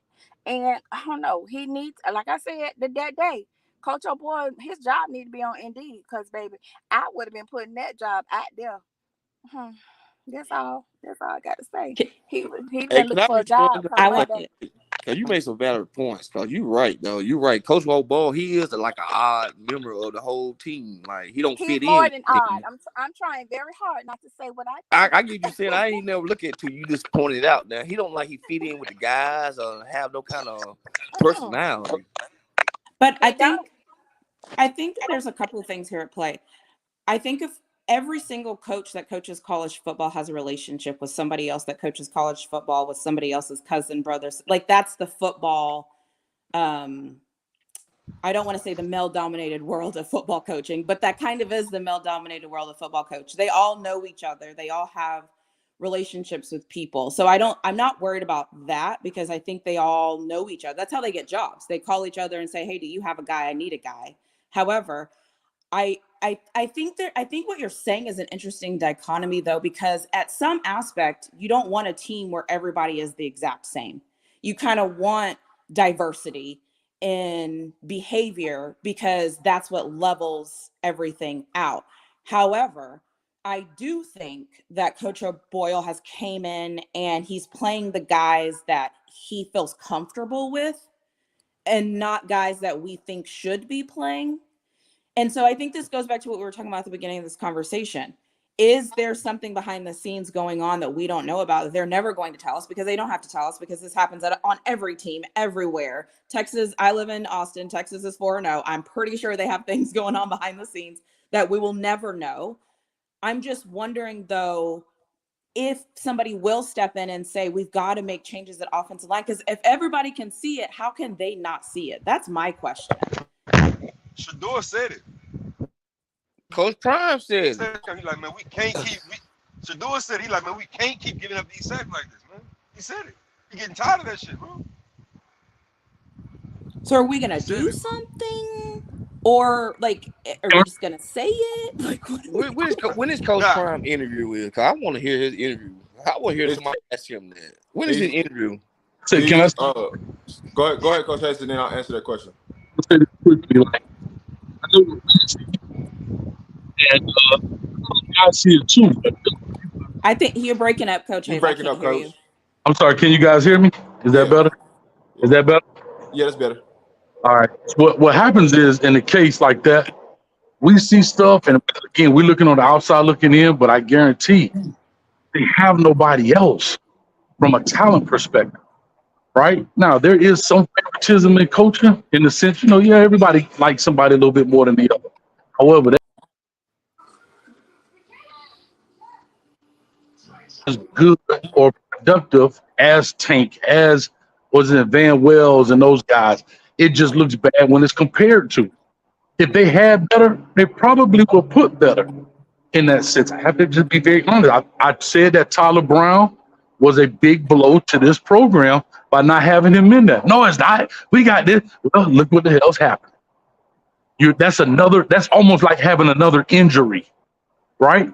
I mean, at one point you guys down to the third string center. I mean, they're just not very good right now. The O-line is just not very good, and what you see is the best of what they have. Now, how you use them may be different, but from a talent perspective, this the best. It's the best Colorado got right now from an O-line perspective. I don't think it's better. I don't think there's anybody behind them that's better. And I've been in that situation. I had a dude that was 6'2", 245-pound guard, but he was 10 times better than the 6'4", 308-pound guard. And on the outside, you're like, dang, Cole, you got this little dude out here. Because trust me, he is 1,000 times better than this dude who looks the part. And that happens sometimes. Hey, Coach, you think that comes from building the team outside in? I don't think you heard your question, Jonas. I heard a piece about outside in. What does that mean? I said, you think that comes from building the team from outside in? Of course it does, right? I mean, when you get with so many picks, but here's another thing too. You got to remember how many times are these big, and let's call a spade now. It's easier to find more talent on the perimeter than it is on the inside, right? That's why these guys are so valuable. There's 1,000 kids play wide receiver. There's 1,000 kids play DB. There's 1,000 kids that play running back. You can find them a dime a dozen. I hate to say it that way. I'm not trying to belittle the position. Nah, that's facts though. You can go in any school and find a good wide receiver. Yeah, it's hard. It's hard to find linemen because that's hard to evaluate them because you don't know what you got until you get your hands on them. Bro, I had a wide receiver. When I say this dude was so good, he was good. I was trying to get him to Tennessee State. Coach Parker told me, he said, Coach, I passed 100 of them on the way here from Tennessee. And I'm like, what? He said, Coach, receivers, running backs, you can find them anywhere. Right? Now, your most dynamic guy like your Jeremiah Smith, that's different. But when it comes to that old line, that's why they go far and wide looking for those bodies, dog, because all of them don't have that right skill set. And that's what's happening. When I brought up the fact of, hey, Colorado going to suffer a little bit. You bring the 2 guys from Colorado, 2 from Kent State. I get it. And the guy from Jackson State, I get it. I understand the fandom. But, bro, it's a little bit different when you start getting them dogs on you. Mm-hmm. And if those are your starters, what is your depth? Those guys got to be a little bit less than them, right? You see what I'm saying?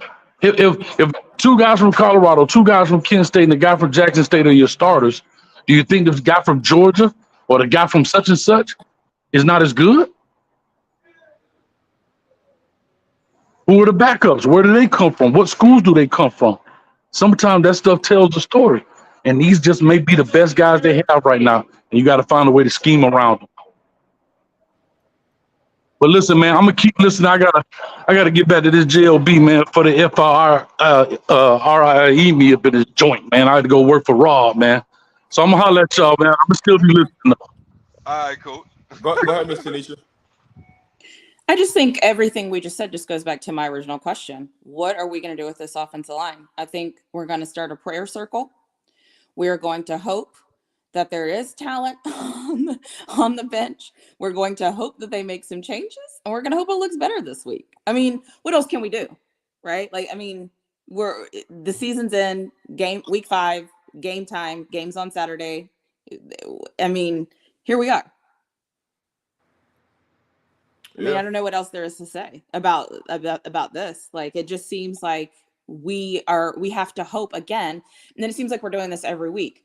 You know, last week we were like, oh, Alton's going to play. It's going to be different. Well, then he wasn't out there. And then so I'm like, okay, cool. That didn't happen. All right. So it's like, I don't even know what to expect.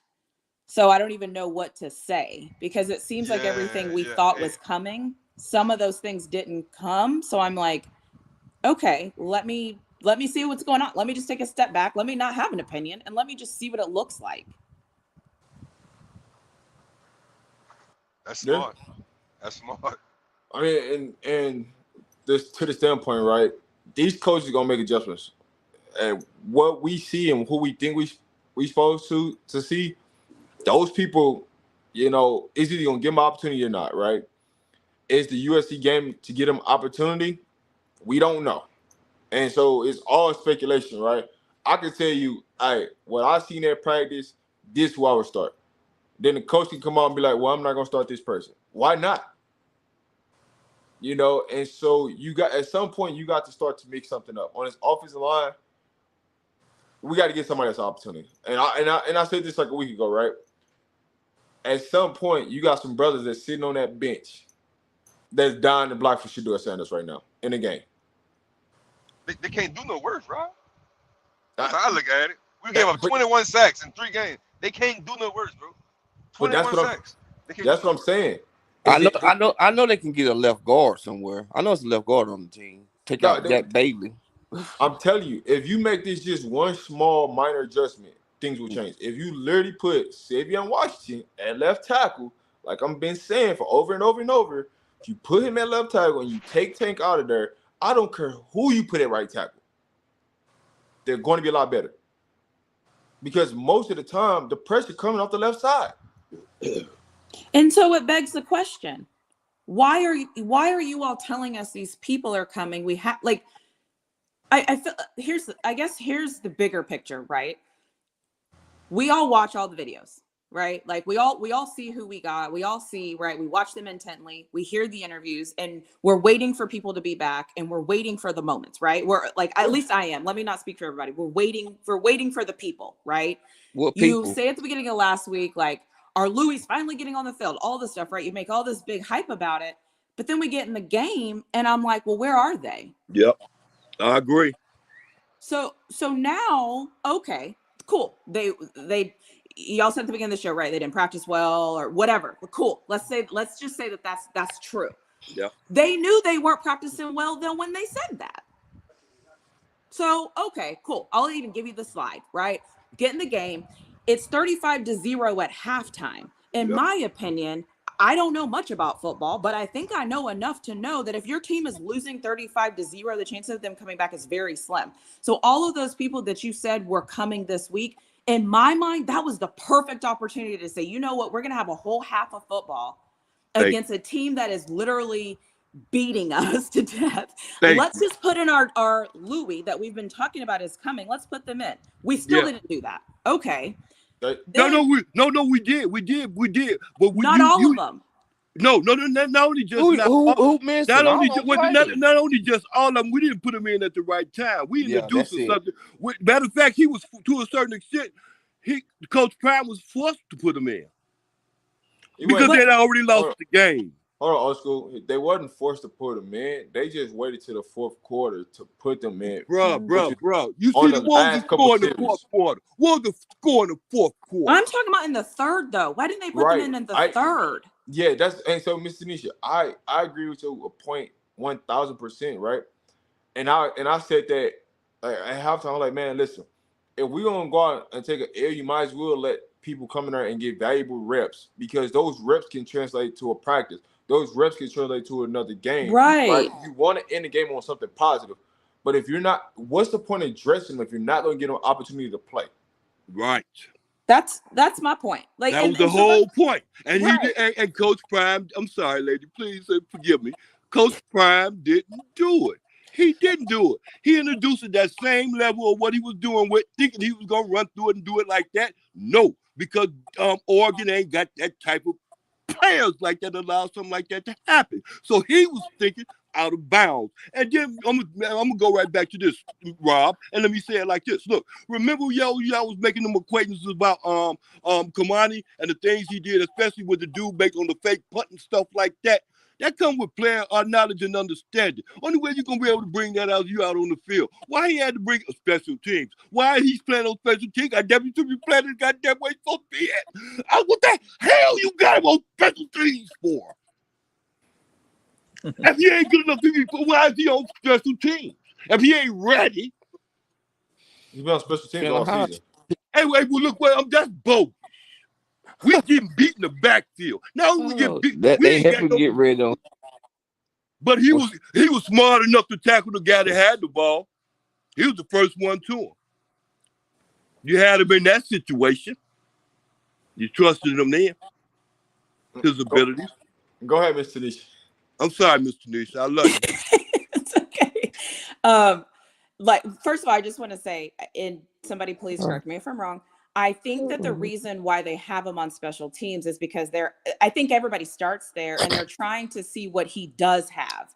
But I agree with you in the fact that we've now seen him enough to know he's got something. So again, we're losing 35-0. What are we doing? That's plain. Well, like, and it's like if it's attitude, if it's whatever, like it's disappointing to me that everything they're showing us, all the words they're saying, all the things they're trying to get us to believe, like we're here, we believe, right? Give us the things you're saying you're going to give us. And so now here we are, another week, right? What we play this weekend, another Saturday, where I'm like, I don't even know who we are right now because I don't know what you're going to give us this week. Are you going to give us the people? Are we not? Or no? Like, I don't even know. It's like, I feel like before this game, and I said this on this thing, I actually came on and I was like, we're excited because we have guys playing that we have been told are going to be amazing or going to come in and fix a lot of our problems. That's what we were sold. That's what we were told. And that's what Coach Prime said all last week.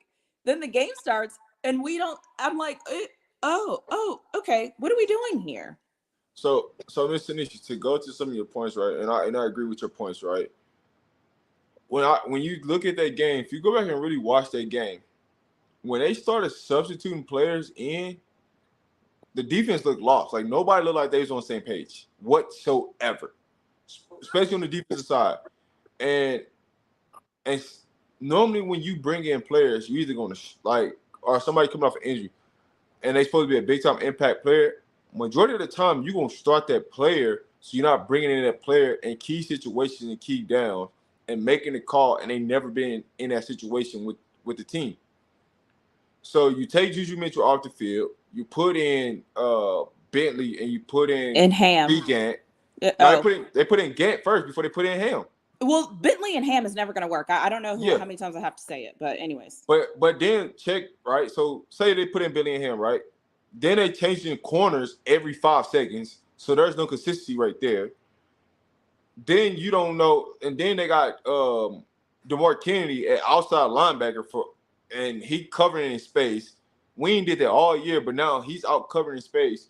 So it's like you're making all these adjustments, but then it's like you're putting players in situations they shouldn't be in. And that's what I'm like. So that's why for me, I'm yes, the players make plays, but the coaches have to put them in positions to be successful. And I just, when I looked, I didn't see us in positions to be successful. And I'm going to tell you something else. If they line up in the first play of the game on offense and I see Dylan Edwards one more time and not Alton McCaskill, why did Alton waste his time coming here? You've told us he's ready. You told us he's good. You told us he's going to make an impact. All of these things. Where is he? Like, what? I would rather get blown out. Like, we're getting blown out at this point. What do we have to lose? Points? Like, let's see him. Go ahead, Frankie. Can I talk? Can I answer some of her questions?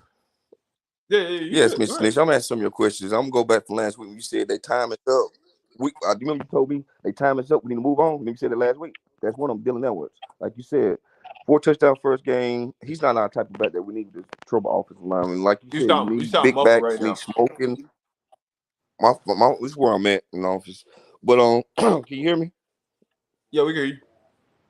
Yeah, it's like for instance, you need like smoke. I'll tell y'all this, man. You can just tell it on the faces of these guys that the team is crumbling. The team they them guys not playing because you guys sit and think about it. Coach Prime keep on saying the attitudes in the videos and stuff. So it's some attitudes on that team. They muffling saying, "Hey, I ain't playing," and it's affecting the team. That's my opinion. You can just tell that some of the guys ain't playing. They are getting pissed off right now, and they all letting the other players know and the coaches know. So that's why Coach Prime keep on saying attitudes. I ain't gonna take nobody on the plane if you got an attitude. So that's some reasons right there. And also another reason is I think this week right here we ain't gonna see too many videos. That ain't gonna change. We're not gonna see too many videos this week. They ain't gonna change that. They ain't gonna. That's their bread and butter. They can't change that. That's the devil that they started to stick with it. They ain't gonna show that many. They show. Let me finish what I'm saying. I let everybody else. Bro, say it then. That's why I don't say nothing. Let all y'all first of all, they're not gonna show a video like they used to. They're gonna show a video. They're gonna show they're gonna show a video like they not like they used to. They're gonna show a video of them talking to the trainers and stuff. Y'all see that? Y'all see how they going away from the players and stuff and just talking to the strength condition trainers and stuff like that. They ain't like the players now. The players that used to interview, they still interview Jimmy Horn and Xavier Weaver. Them only 2 stars now. The rest of the players like I'm just gonna say, I'm just giving you my opinion. I just want you to, like, for instance, the other players, you got to think about it. If you're not shining, if you're not doing your thing, you don't want to be on no camera. You don't. If you ain't doing nothing. So it's gonna be watered down from here on out. Well off media and reach the people. They're gonna be watered down material from here on out. They're not gonna give you nothing no more. And the guys that we thought won't play, Travis J played. He was terrible out there. Number 22 on defense. He can't tackle. He can run, but he can't tackle.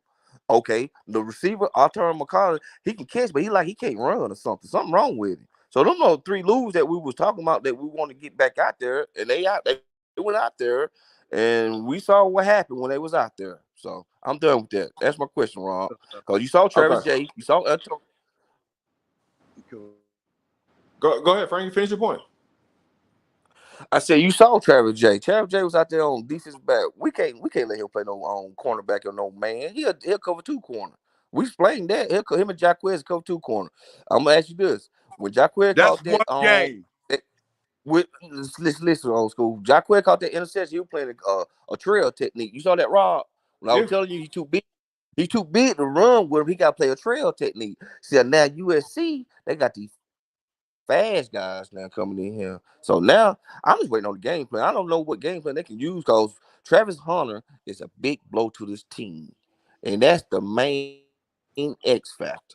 If Travis Hunter's out there, you can do so much things with him. Now everybody else got to step up. They've been crying. Now they got to step up now. I don't are they going to? Are they going to step up? Are you think they're going to step up without Travis Hunter? Do you think they're going to? Don't you Jacquez and they gonna have to. They ain't got no choice. They came there for a reason to play. Like all them boys came there for a reason to play. They thought the team wasn't gonna be no good. They're gonna shine with Coach Prime. Coach Prime overdid the talent stockpile. He put talent on talent on talent on talent. Because he don't know how these guys can produce or not. That's why he stopped the running back room like that. He don't know what running backs he got. He do know one thing. He got Wilkinson if he needs anything. He do know that. But I want Rob, you need to send JK and RK a message on inbox to ask some questions about the O-line. Why would I need that? Why would I need to inbox them for? He's saying so they can ask for they the can ask question. Coach They ain't Prime. gonna ask the question. They're not. They, I have they're- another question. They can ask Coach Prime. All They right, can ask Frankie. What I would tell you is, Coach Prime. RK and Jake and Jake, they're not gonna ask those questions. They're not. I can inbox them and give them a million questions asked. I promise you, they're not gonna ask them. They're not going to want to lose their access. Hey, can I ask this? Let me ask this question to the young lady. Young lady, the young man just adequately explained to you what was happening. They ask Coach Prime. There you go. It don't be related to confusion. Please hold on, young lady. Are you happy with the answer he just gave you? Because I want to sit up there and say so. I want to say something because I was interrupting him because he was giving you information. He gave you the information. Are you good with that? I mean, do I hear what he's saying? Oh Yes. yeah, well I know you heard what he said. Yeah. Everybody else, their mama heard what he said. I'm just saying, are you cool with that? Because I want to add something on to that, and I don't want to get no confusion before I be able to add that on to that. Because I'm on a panel with you guys, and I really want to be able to state what I'm saying or state. Well, state it. Let's hear it. Okay, look, it comes right back down to this what I was saying before. The whole thing falls on Coach Prime. We got that and we passed that. These individual players can't get out there and do nothing that Coach Prime won't allow them to do.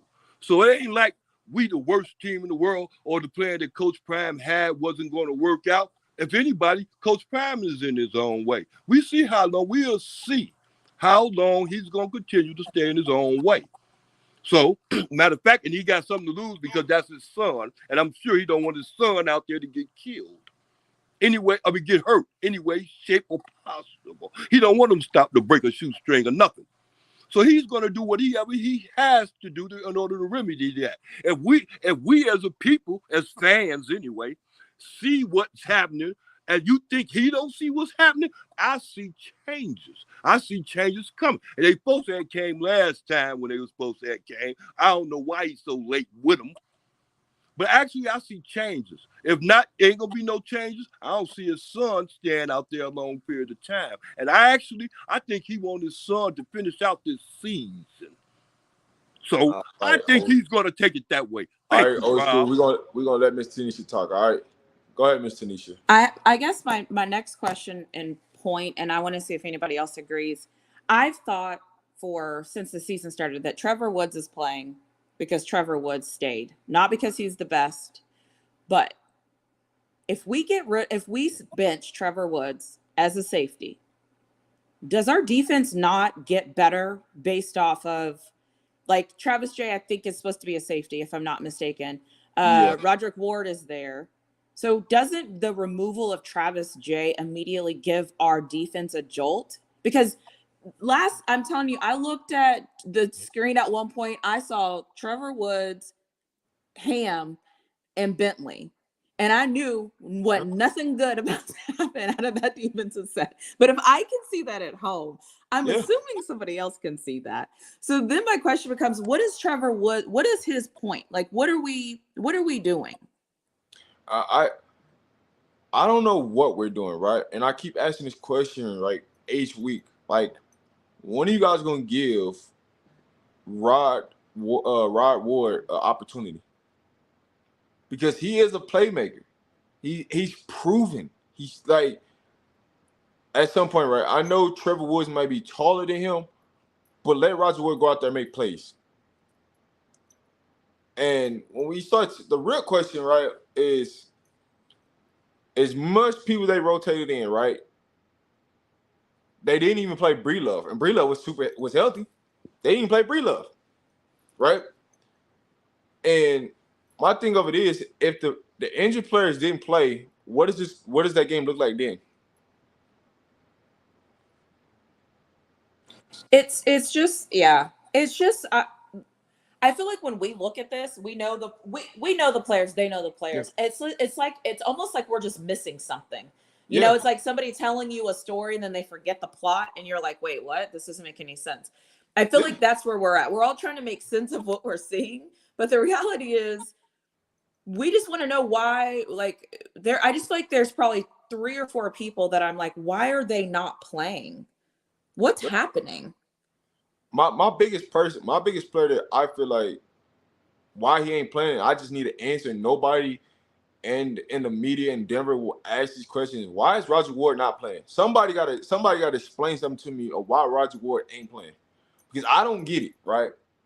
We need a rangy safety when we go single high safety instead of having Woods back there. That like the man been playing that in for college, and he's a graduate senior. So I don't understand why you can't get him an opportunity. The man is an All-American. Like, you know how hard it is to get an All-American in college football? Yeah, somebody asked in the chat, do you think that their grades is the reason why they're not playing? The school year just started.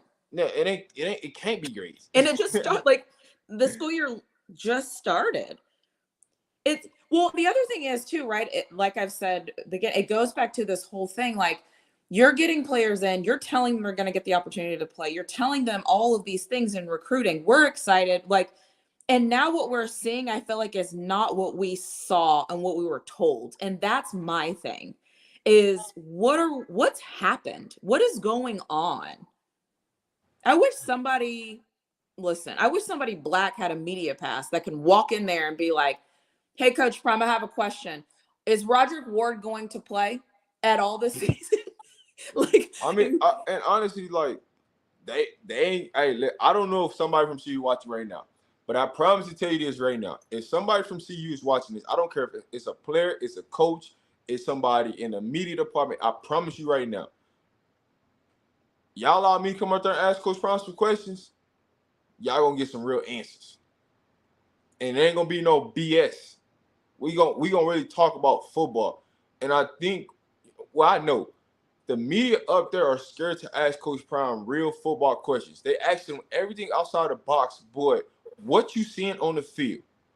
Hey, Coach Prime, I know that we're struggling on the offensive line, but do you think that we could at least shuffle or give somebody else an opportunity on the offensive line? That's a simple question. But right. We want to worry about what celebrities out there in the field, right? What Fox and ESPN, and it ain't got nothing to do about the football game.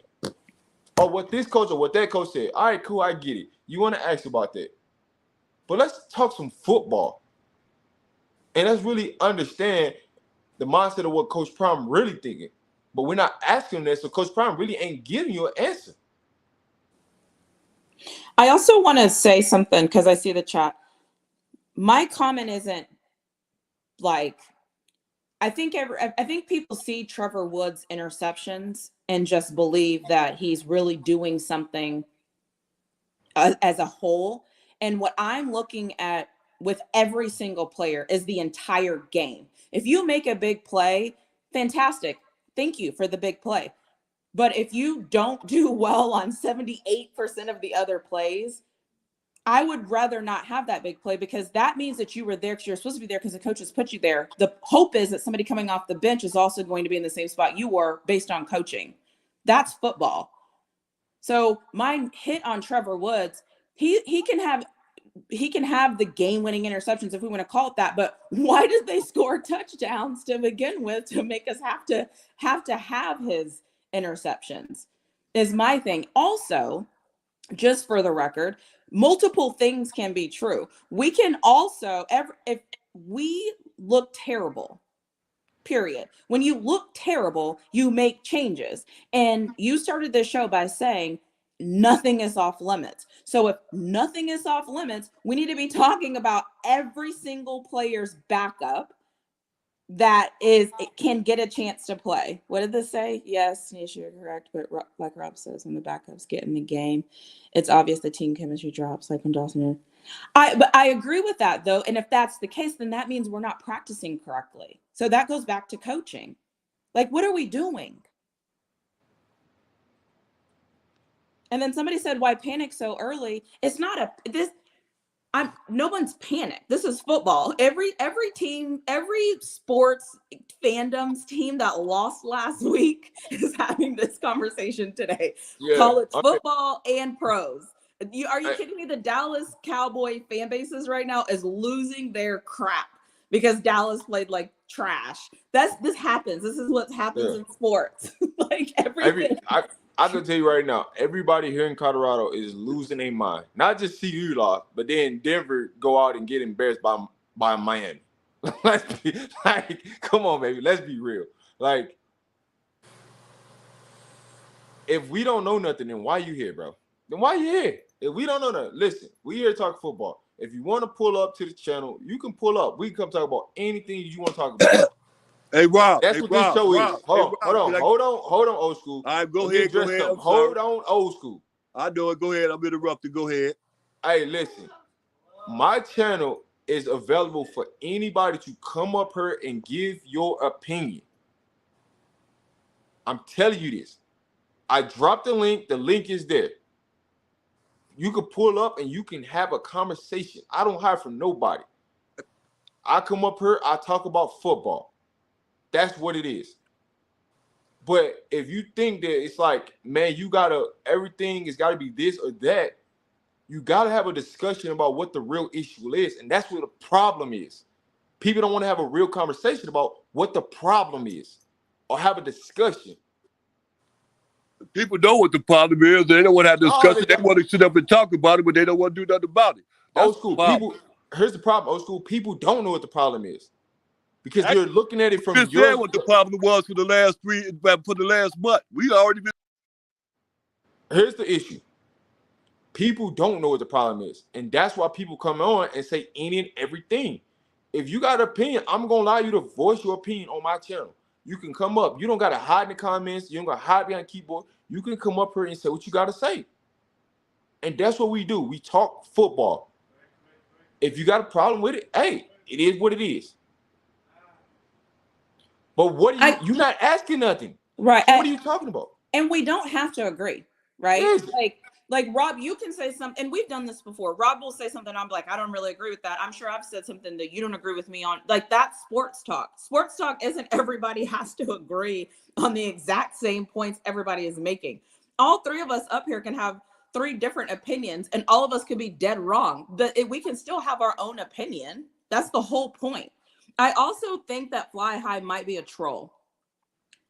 That's cool. I'm not mind about being a troll, but it's just the point of like, man, listen, if you got something to say, the link's out there. You can pull up and we can talk. I ain't hiding from nobody. You can come up here and talk whatever you need to talk. I'm going to let you get your point off.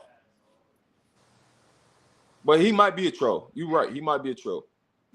No, yeah, boy, I'm telling you, you got a bunch of trolls. You have trolls talking to you right now. You don't even know it. Yeah, I've been blocking them. Can I just say something? If you're a moderator on this channel, if you see somebody that's constantly just writing basic things, at them and see if they will respond to you.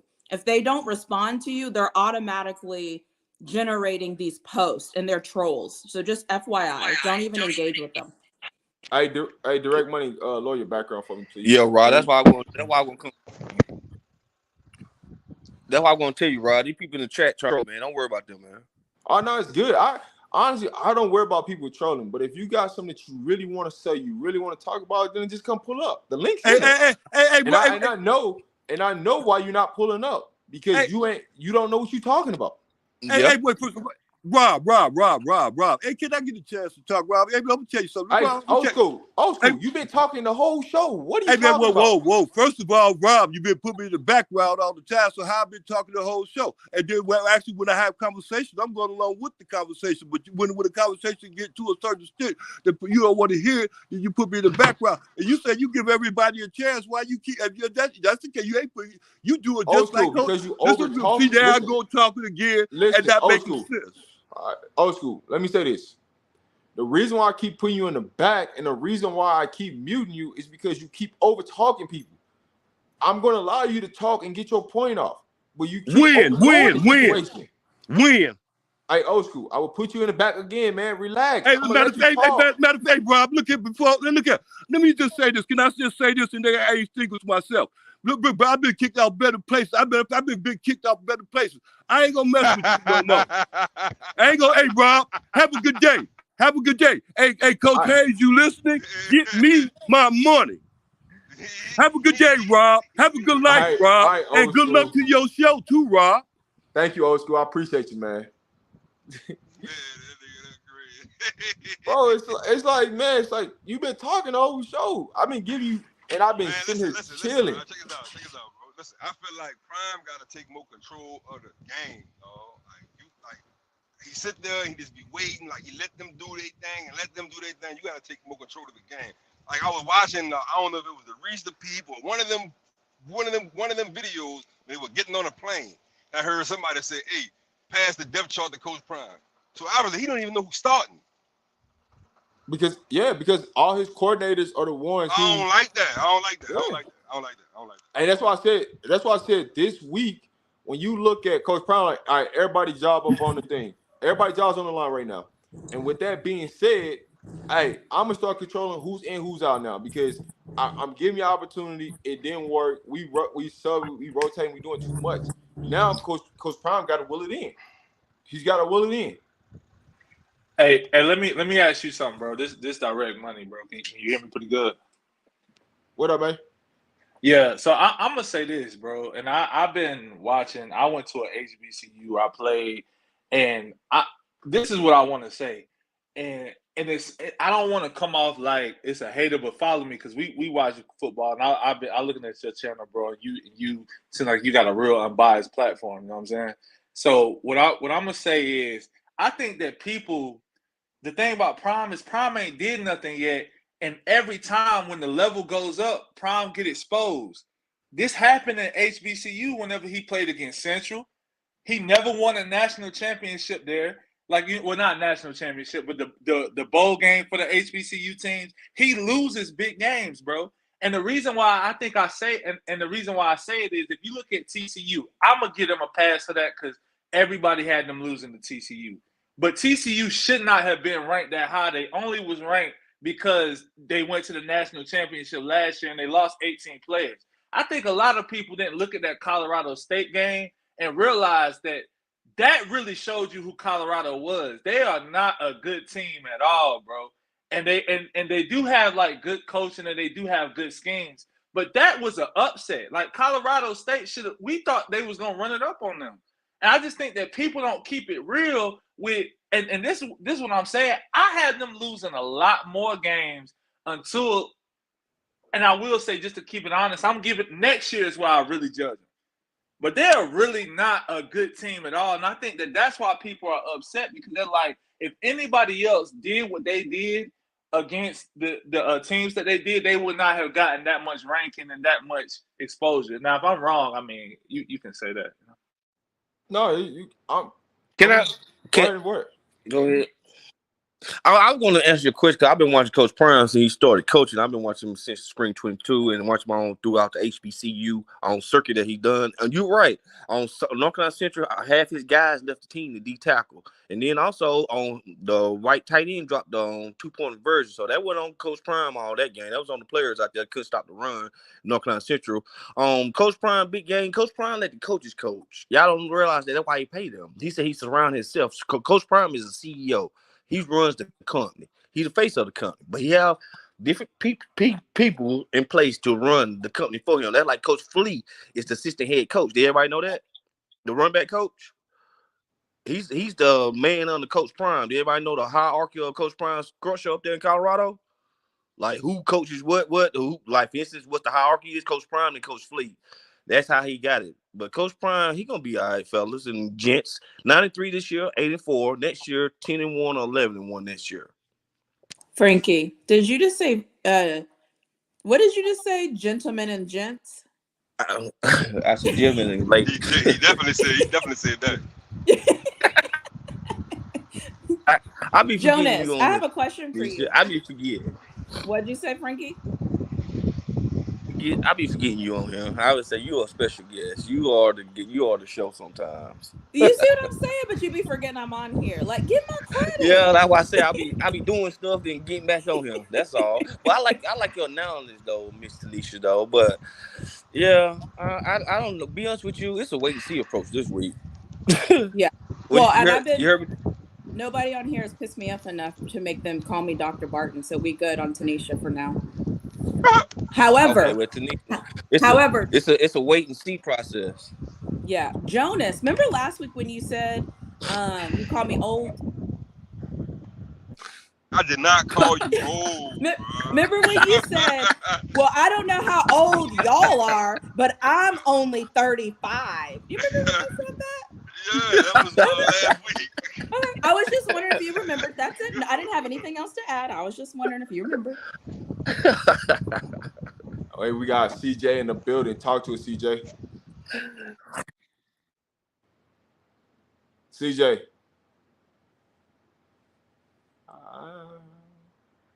Hey, Direct Money, did you have any other thing to say? All right, well, CJ, going once, going twice, CJ. All right, well. Another good thing though, Rob. I'm glad the Cowboys lost for everybody. Don't be talking about Coach Prime this week. That's a good thing. He the main focus this week.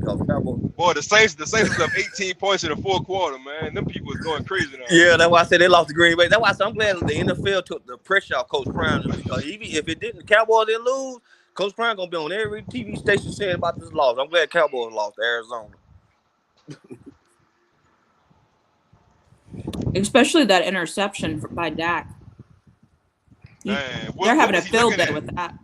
Yeah, that's why I'm saying that. That's why I say now, because Cowboys lost, they ain't gonna be seeing Coach Prime got destroyed over the weekend all day. Cowboys gotta be the first story now. It's true, but that's how the world go. Cowboys first story this week. I'm glad because the kids don't need to hear them getting bashed all week long. They don't need that. They don't need that. They don't need that. Touchdown favorite in the NFL and you lose by 2 touchdowns. That's big. Duval in the building. What's happening? Yeah, that's why I said Cowboys lost. But the way the Cowboys lost though, that was just like.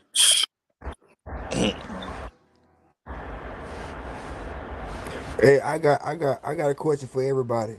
All right, so when it comes to, I see like what I don't like, honestly, I don't understand. It's like, how can you say the O-line bad when the quarterback needs damn 30 seconds to throw the ball?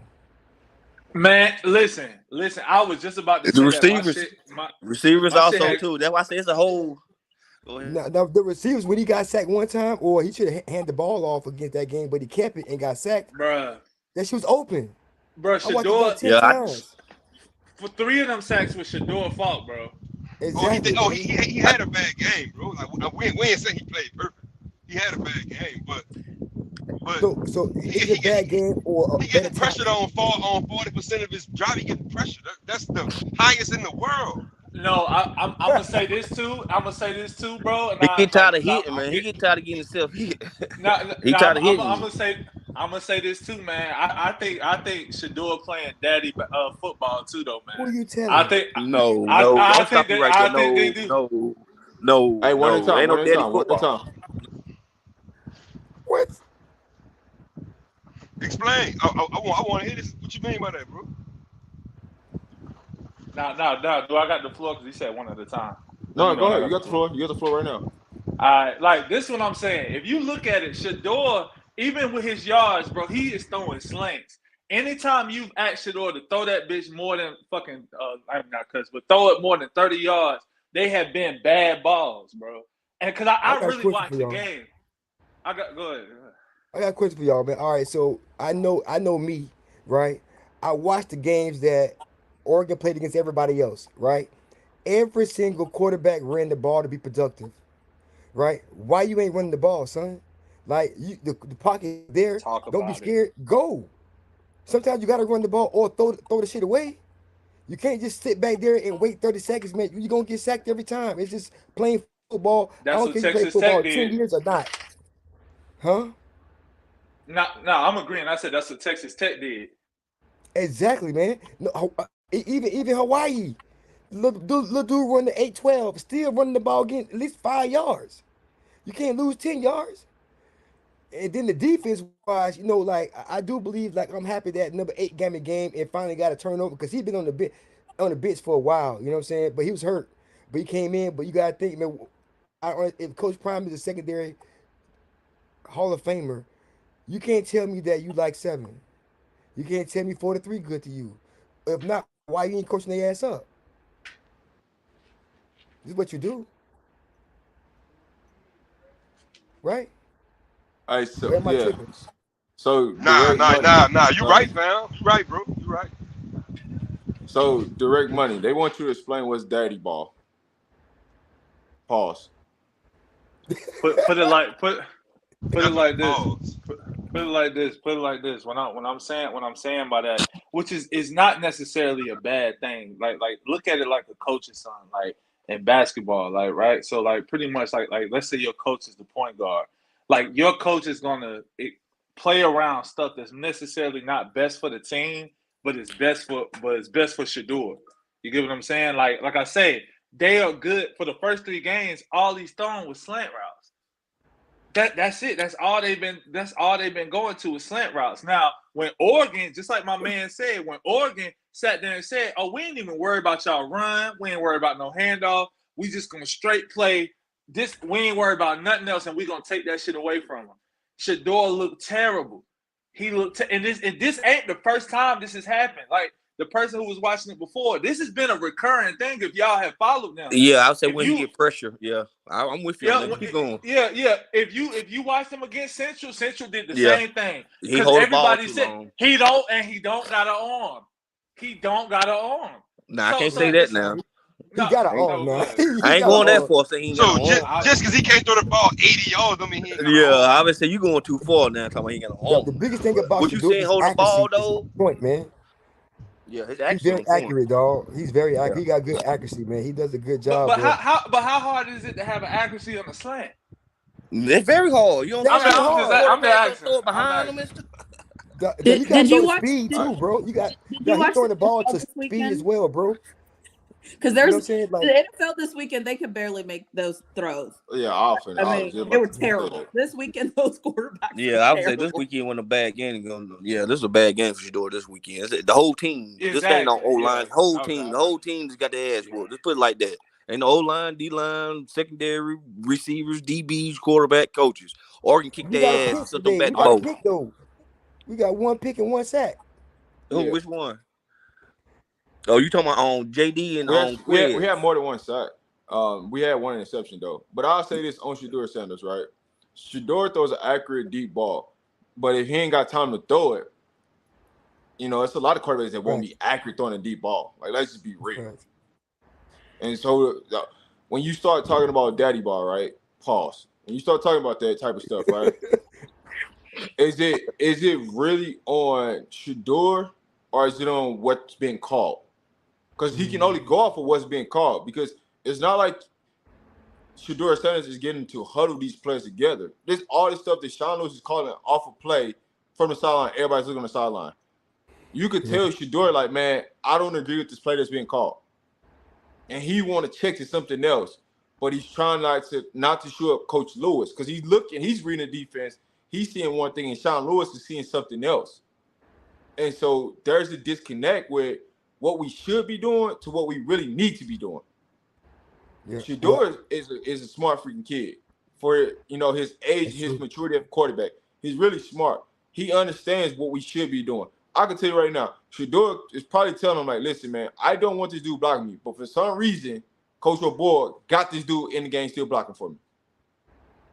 If you don't think Shedeur Sanders is not saying something, you crazy. He's telling them, hey, I'm not going to go out in public and put my offensive line on blast, but, hey, we need to make some adjustments. Well, let me ask you this, though, because, well, first, he don't have to because the whole world is doing it for him, and Dion is saying it. And then at the same time, now, this one I'm going to ask you. The same problem that Shedeur has had, he's had for the same 3 years, though. You get what I'm saying? Well, why are we talking about Shedeur? Hold on. My man from Jackson State. But I would say this. He got some underlying issues, man. Yeah, my man from Jackson State, y'all. My man from Jackson State. When you say daddy ball, them Jackson State people. I You say listen, good direct ball, money. that's Jackson State people right there. You from Jackson State, man? Nah, I played in Miami, bro. Oh, okay. Okay. Explain it. But all right, listen, when you look at and this is to direct money, right? When you look at Shedeur, name me one time he's played with an offensive line in college. A solid That's offensive true. line. That's a fact. That's true. That's So true. what are we really basing this off of? Shedeur ain't really had a true offensive line that's gonna go up there and block. Because these are the same problems at Jackson State. Jackson State didn't have the world best offensive line. Now he had a couple players that could play. You know, He but had Wilson overall, back there. He had Wilson back there. Shedeur Sanders has not had 5 guys that's up there that can tremendously block for him, can give him time. So yeah, a lot of times you see Shedeur making the same, like some of the similar mistakes from year in, year out, because he ain't never had the protection. But there's a lot of quarterbacks that ain't had protection. Yeah. But at the same time though, but that does hinder his thing. And the only reason I'm saying that, like, it don't hurt me like going whether they win or not. But what I will say is the reason I'm saying that is that's why I say that because a lot of quarterbacks do play like Shedeur. A lot of them. It's not just him, but that does hurt his way, you know what I'm saying, hurt his progression, because at the same time, just like this weekend, everybody putting that on the line. Nobody's talking about like, okay, how many times we seen Shedeur just throw the ball away just to not get no yards? That never happens.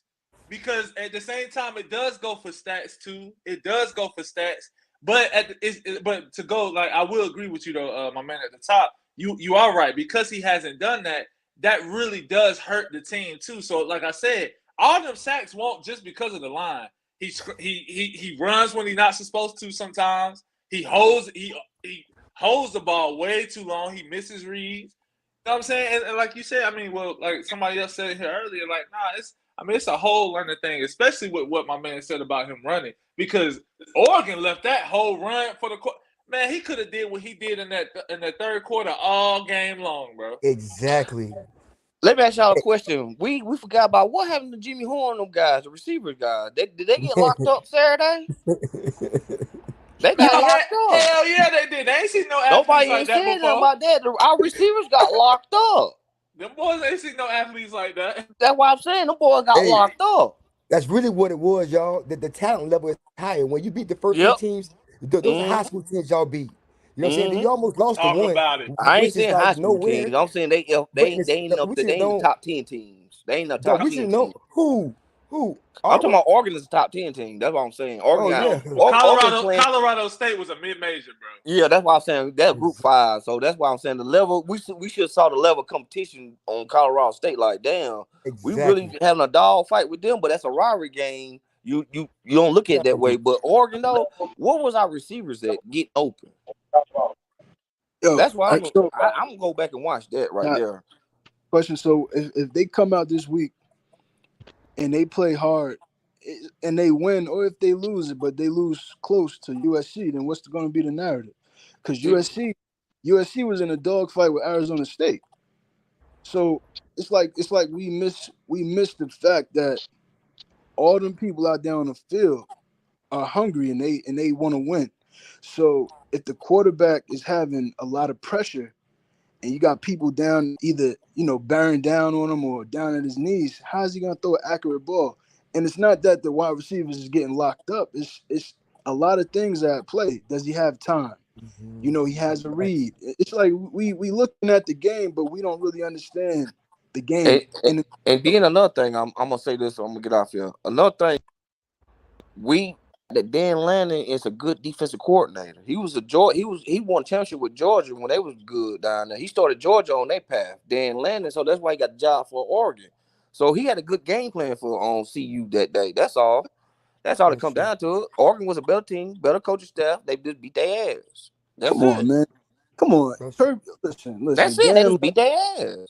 It wasn't nothing about no player. They was a better team. That's like this, for instance. That's like Georgia last year in that championship game against TCU. Georgia had a better players, better coaching staff. They just beat them. That's it.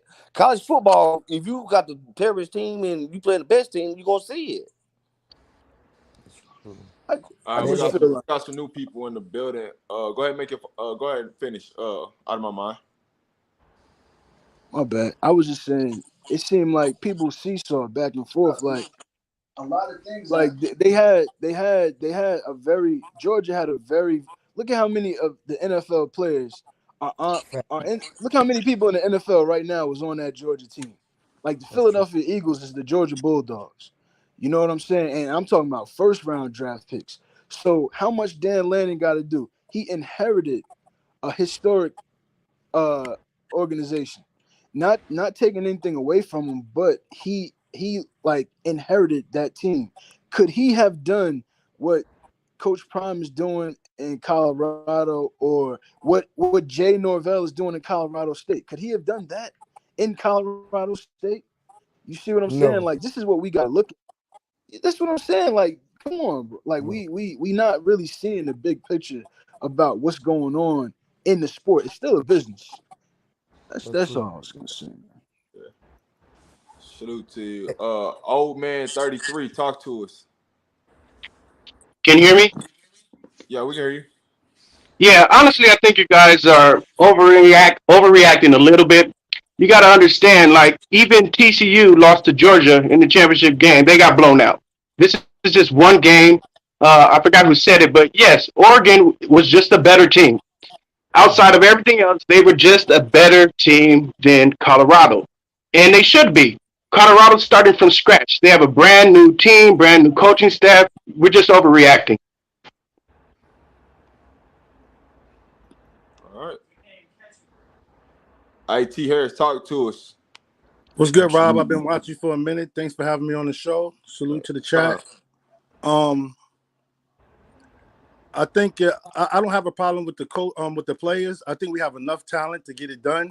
We showed that in the earlier games. It was tough. I believe Shedeur is holding the ball a little too long, but my problem is with the coaching, bro. The offense don't even look like a real offense. I don't see like the plays is crazy to me. Like they keep doing the same thing every time, coming out, throwing to the side. Everybody's waiting for that, bro. So that's the only problem I have. I don't want to see if the coaches switch it up on offense and defense. I don't have the problem with no players, bro. We got enough talent. This the coaching for me. That's it, though. I'm gonna sit back and just listen. I got a question for y'all. I got a question for y'all. Do y'all think that they did the boy Dylan Edwards wrong, or they should run a bigger running back against Oregon to make better plays? Because he's like 5'6", trying to go through a hole with the boys 400 pounds. It's gonna be difficult, Hold on. Give me 1 second. I repeat that one more time. I was like, I think that the offensive coordinator, man, if he's calling Dylan Edwards to run between the gaps, when he's that fast, why you ain't trying to run a screen or outside runs or something like that? I know the offensive line wrong, but why we try to go through it to get yards?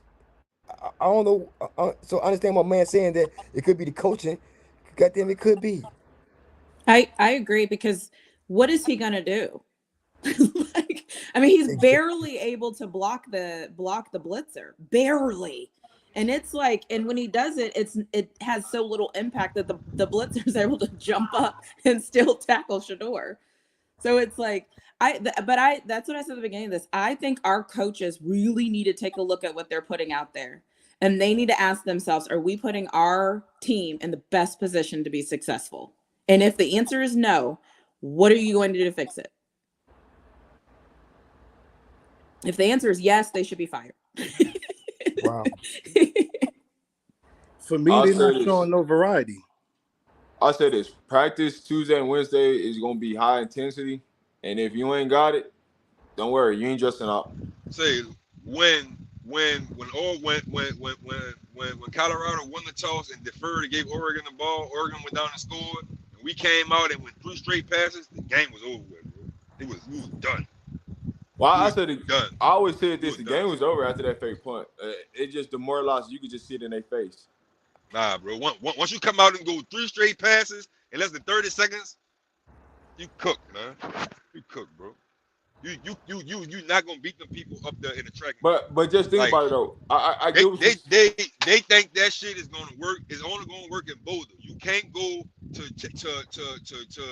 Oregon State and think you're gonna run no huddle. They gonna stop that shit, bro. It only works on top of the mountain. Once you come down on ground level, everybody even up.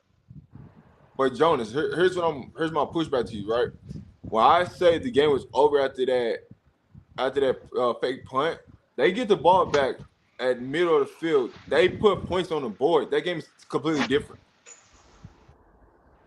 That game's completely different. That fake punt took the momentum, and it demoralized them.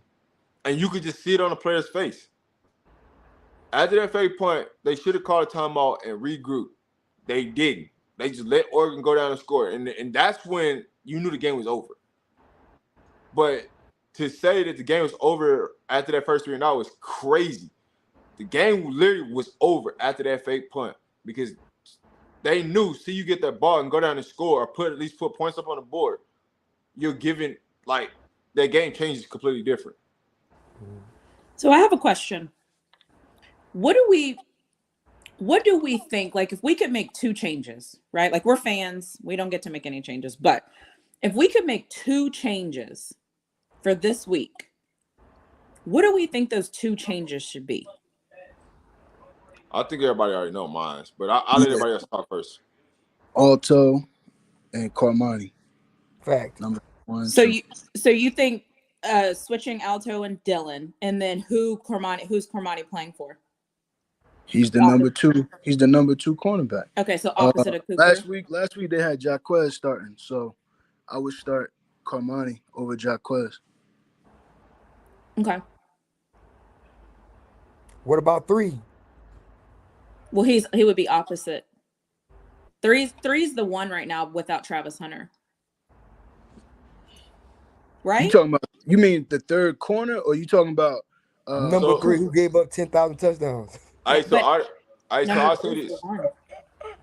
Hey, out of your mind, before you make this decision, I'm gonna tell you this: Carter Stoudemire is cornerback number 2. Before you make your decision, he's back. Yeah, he had an ankle injury. He could have played. They just chose not to play him. But he's cornerback number 2. So before you make that decision, is that what you want to do? Yes. Okay. And the reason let me explain. If you see the 2 tackles that Carmani made, he's the one who tackled that 303-pound lineman that had that fake punt, and that just shows right there. You know how small Carmani is, yo, but he had the heart, and he tripped on the way to chase him down. He still kept his foot in. He chased him down. He tackled him, and then on that second tackle, he had, he kind of flexed on homeboy, but he's not afraid. That's the thing. So I would put him out there and see, and especially then being that you said Carter had an ankle injury, I would rather start the freshman who is healthy over the person who was a little banged up. Okay. Jonas? All right, Duval? Yeah, I would actually move Jaquez to the nickel spot because he came from Bama playing nickel safety and corner. So I would move Jaquez to the nickel spot, right? And I would have Carmani go to other corner number 2, especially when old boy come back. You got him. I trust that he can, want to make a play. Everybody else ain't trying to tackle nothing. We saw that 3 games in a row. They're not tackling nothing at the cornerback spots. Only one tackling is Jaquez and Carmani look like right now. Everybody else just like trying to arm tackle or drag him or something. I don't know. But I'd rather have Jaquez go to the nickel spot and then the 2 cornerbacks outside. When old boy come back, put him at the 1, Carmani at the 2, Jaquez at nickel. Let's see how that goes. What's your second move? What you mean? He said Carmani, I think. Okay. Yeah, so Carmani over there where Jaquez was this week. Yep. And then I put Jaquez at nickel, have the boy coming back from the injury at other side of the corner. But then I got to find out. I ain't thought about the safeties because both of those are suspect a little bit, honestly and truthfully. All right, so here's my 2 moves. I'm taking Big Tank out of left tackle. That's first move automatic. I'm taking Big Tank out of there. My second move, and to replace him, I'm moving Savion Washington. I'm putting him on the left side. And so that's move number 1. Move number 2, I'm taking Woods out and I'm putting Roger Ward in because we're gonna need Roger Ward's speed on that back end this week. Yeah. Trust me, they're gonna shred Woods apart if he's the deep safety. You gotta put Roger Ward in because he has a speed that at least can go make a play on the ball. Yeah. Hey, but I So like Cooper, man. I like Cooper. I know my man was saying he got shredded, but I like Cooper. I'm sticking with Duke. I'm sticking with him. As one or I mean, as while Travis is out, he's number one for me. And then when Travis is back, it's gonna be hard for me to take him out. He got too much experience, man. Tony Bates, I'm glad you said something about that because that's pretty much where I've been at and where I've been going at, right? I am going to run a 4-3-4-2, but here's what I'm going to do, right? And this is me talking, right? I'm putting Shane Coates on the end. I'm putting Leonard Payne and McNeil in the middle. I'm putting JD as my other defensive end. That's my starting four right there on the defensive line. My linebackers, I'm putting, of course, the middle linebacker, you got Juju. Mm-hmm. I am going to put Travis J, and I'm going to put B. Gant as my two other linebackers in this situation. When it comes to the secondary, I'm going Cooper, Carter, Shiloh, and Roger Ward. That's my lineup I'm going with. Because if anything possible that they try to go out and they put another receiver out there, we at least got a big physical person in the slot with Travis J. Or we can match up with B. Gant with his speed, and then you got that run support, right? Because Travis J will come down there and hit, but you got to wrap up, and that's been the thing for our defensive backs on the back end, not wrapping up. But that's what I would go with if we go with a 4-3-4. Now, I agree with that. Only difference that I would say in your scheme is down and distance. So the closer we get to the red zone, I'm gonna need like bigger linebackers. I can't have the smaller guys on the outside. But yeah, Travis J's big as our linebackers. I know, but I'm just saying that's just me. Like I would like a rotation. But go ahead. Somebody was about to go. Somebody was about to talk. Yeah. I was about to say my two changes would be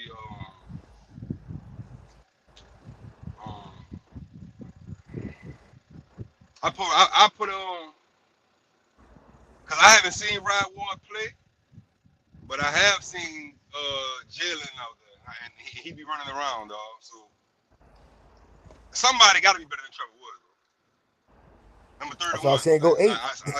Somebody got to be better than Trevor Woods. Number 31. Like he get out there, he run to the ball. I haven't seen him made no plays, but you know what I'm saying? Like I just don't know. I don't know what to do on defense. I really don't know. They should play Jalen Miller more. Number 31. They should play him more. Every time he out there, he run to the ball, bro. He out there, he run to the ball, bro. He's strong as hell too. Yeah, he should be out there. He played last game. On offense, he played free safety, strong safety. That's who they tried to call the target in on. And they was trying to throw him out the game. Yeah. That was 31 who came and put that head down, and he dropped his head. That was Jonah Miller. Yeah. And on offense, I would and on offense, he made more than one play, but that's the play that if you want to remember seeing him out there, that's the play that I was trying to give you best for you could understand. Okay, I'm gonna go look at it. Yeah, I'm gonna look at it. Go ahead, Jonas. My bad. I didn't mean to cut you off. And on offense, I put 22 back up, bro, because the one drive he did get, that's the only time we moved the ball running the ball. And so here's the thing, right? I had to put Holden back there, bro. Here's the thing, right, with Jonas, and this is what people need to look at, right? When Alto's back there, when Savion is back there, right? Every time they run the ball, they always going forward. So they always gonna give you that extra 1 or 2 yards. Fact. Versus like Dylan and Hankerson, when they get hit, they going backwards 1 or 2 yards. Agreed. That's a fact, brother. So, like, at some point, we got to see, hey, listen, man, let's go ahead and put these bigger backs in. Stop playing around. You gave him an opportunity, you gave him a chance, right? Dylan, his butt should be in the slot, jet sweeps, gadget, throw the pitch out there and let him go out and run in space. Not run between the tackles. That's not his model. That's not his game. All right? Go ahead and put Savion in there. Go ahead and put Alto in there. Go ahead and put Smoke in there and just let them boys do what they do. Bro, The whole What? smoke Where thing is is Smoke? crazy, bro. The smoke thing is crazy to me. I don't Yeah, where understand. is he? He healthy. He there. What's He the did. problem? He on He special play teams. he play on all special teams, bro. He play on all punt, Yeah, punt he on all return, special kickoff. teams. He play all special teams. Like I don't understand why they don't let him run the ball. Okay, I so it's not just me. Like there hasn't yeah, been an announcement or anything. They're just not giving him the opportunity. that's Coach Coach Flea. Flea. Yeah, it's Coach Flea, man. That's Coach. wild. Well, I but kind of okay, think but they again, playing favors now, dog. right, but that's what I'm saying. And again, with this when the third quarter started, we were down 35-0, and you still didn't think it was a good time to change running Yeah. backs? They playing That's favors. wild. What kills Playing favors. what kills me, and I've said this the last 2 times I was on here with y'all. If you're not throwing, if you know, because they know the personnel and they know the play calls. If you're not running the ball, why is Dylan Edwards in there to pass block? That makes no sense at all. But they did it for 2 straight drives. That makes no sense at all. And they came back with it when we were down 35-0. Like I don't know if anybody, I know I keep saying it, but like think about how crazy that is. His name is Vito Tisdale. That's what you're talking about, Frankie. But for me, if I was Smoke, if y'all gonna keep putting me on all special teams and let me go hit something, I might as well play linebacker. At least I know I'm gonna get some playing time. Oh yeah. As big as Smoke is, hey, boy, if I was Smoke, okay, cool. Y'all want to see me play running? All right, cool. Let me go and go to his linebacker. I'm finna just go hit something because I know y'all finna give me opportunity. Coach Hart played every linebacker on Saturday. He played every linebacker he had that was dressed. All linebackers played. We missed 1,000 tackles. Every linebacker played. He started off. I'm finna name it off. He started off with Juju and Brown. Then he came in with Bentley. Then he came in with Ham. No, before he came in with Ham, he came in with B Gant. Then he came in with Ham. That's 5 linebackers. And then they moved JD to linebacker. That's when they gave up that's when they kept hitting him in the seams because they had JD. They had JD playing linebacker instead of I him thought I saw rushing the Demore quarterback. out there too, right? Demore Kennedy was out there also, right? Number 22. Yeah, Demore Kennedy, 6. So every linebacker played that was dressed. And why is is he playing outside linebacker right now? Yeah. Why? That's when he played at Bama. Did he? I thought he was an inside linebacker. No, he recruited for an inside linebacker, but he played outside linebacker. But he can rush. He's not big I still enough to think, play middle linebacker though.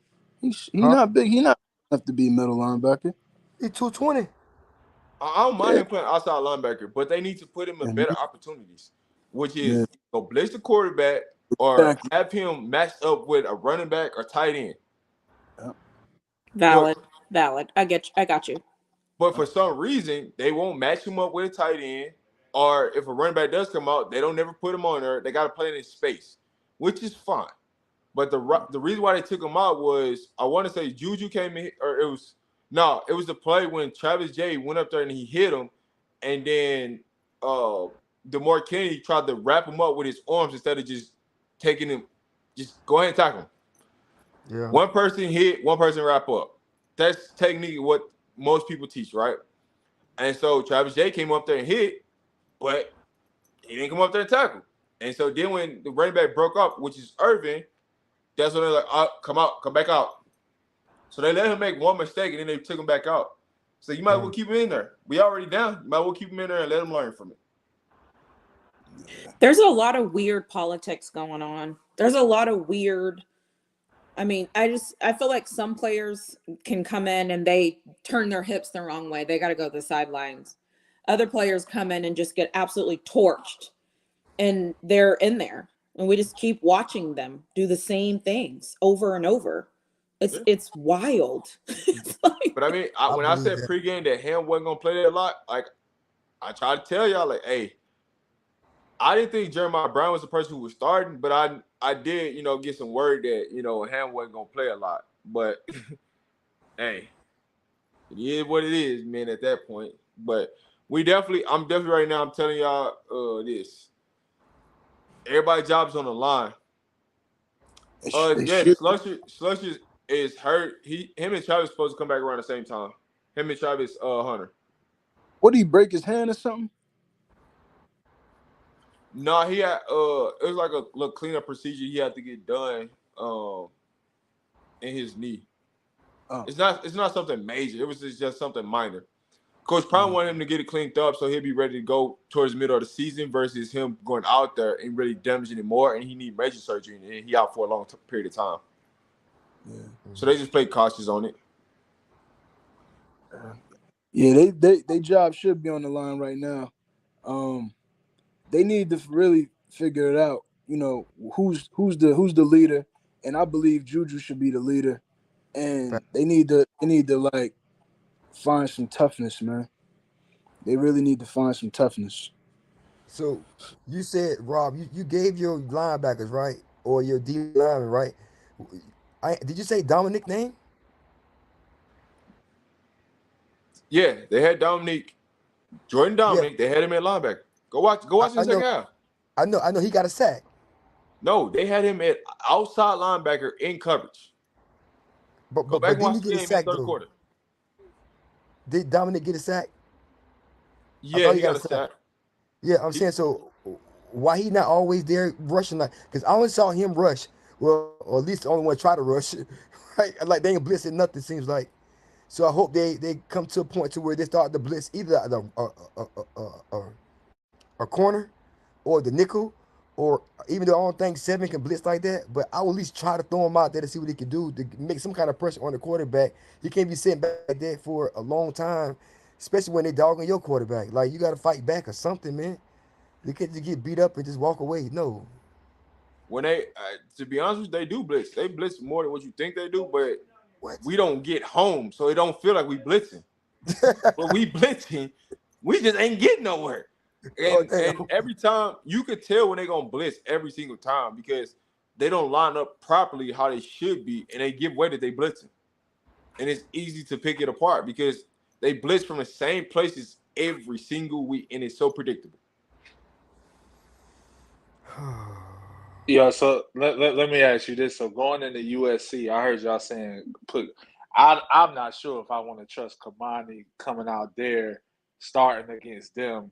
You know what I'm saying? Because that receiving core is tough. And I think that I don't know if I want to throw him out there, not starting, not against them boys. You know what I'm saying? Because that shit can get shaky. That shit can get crazy for him out there because they gonna target him. You know what I'm saying? I know he made some real great plays, but obviously he was in a doghouse with Prime for something. But I think he got to step up though. He was a 5-star, but that's a lot to ask to go against a Heisman quarterback with them receivers. That's a wobbler, bro. My plan with Cormani would be this: once somebody gets torched twice, then Cormani can go in. Because it makes it right. Because then what do we say at home? Well, that guy can't do nothing. So Cormani's going to come in. And if Cormani gets torched, you know what we're going to say? Coach Prime said he wasn't ready. But at least he's out there and he gets to play and he gets to experience and he gets that game feel. But what happens if Cormani comes in and makes a play? Like, I feel like we're not giving he's a kid. He's a 5-star. He knows what he's supposed to be. What if he's just a gamer and we don't even know it? Right. I know I'm with you, but that's like almost lightning though. Like the chances that he go out there and get torched is probably about 80%. But the guy before him is getting torched already. So what's the difference? That's what I'm saying. You see what I'm saying? The score was 35-0. Yeah. Like they were I think when it was 14-0 or 21-0. Did you see that to get it to 28-0? I don't think anybody played defense on the entire defense. They just went down the field. And to your point, Mr. Nisha, I'm gonna say this, right? When you really break down that game, how many long passes did Oregon really have? Not many, bro. So it's like, what are you getting torched by? Guys who cannot come up and make a play because they're not as athletic as Cormani. Yeah, That's I know, Mr. Nisha, I get your point. What I'm asking everybody else is, right, when y'all talking about the corners getting torched, but it's like, how many deep passes? Majority of that stuff was just bad alignment on CU's part, and they just throwing quick screens out, and they get 10, 15 yards because we won't line up and head up on our assignment because we think that we gonna blitz or we gonna try to make a hero play instead of doing your assignment. Okay, well, all right. I'm gonna say this though. You right, but every time Bo Nix took a shot, he scored. Every single time that he checked and he took a shot to that, you know what I'm saying, to what you're saying, he scored. Now imagine what Caleb is going. That's Bo Nix, and Bo Nix was one of them who I when I coming into the game, I'm like, Bo Nix has turned it over. Okay, As all you right, so see, go ahead. all right, so let's break down your shots, right? So the one I know you're gonna probably say is Travis J, right? Before the ball even hiked, Travis J wasn't even saying he was going down. Ball hikes, dude takes off, right? So he didn't even get his hands on him. Okay, cool. I give you that one. All right. The second one you first probably say down the field was in the seams. To number 4 on the left side, the number 4. To number 4.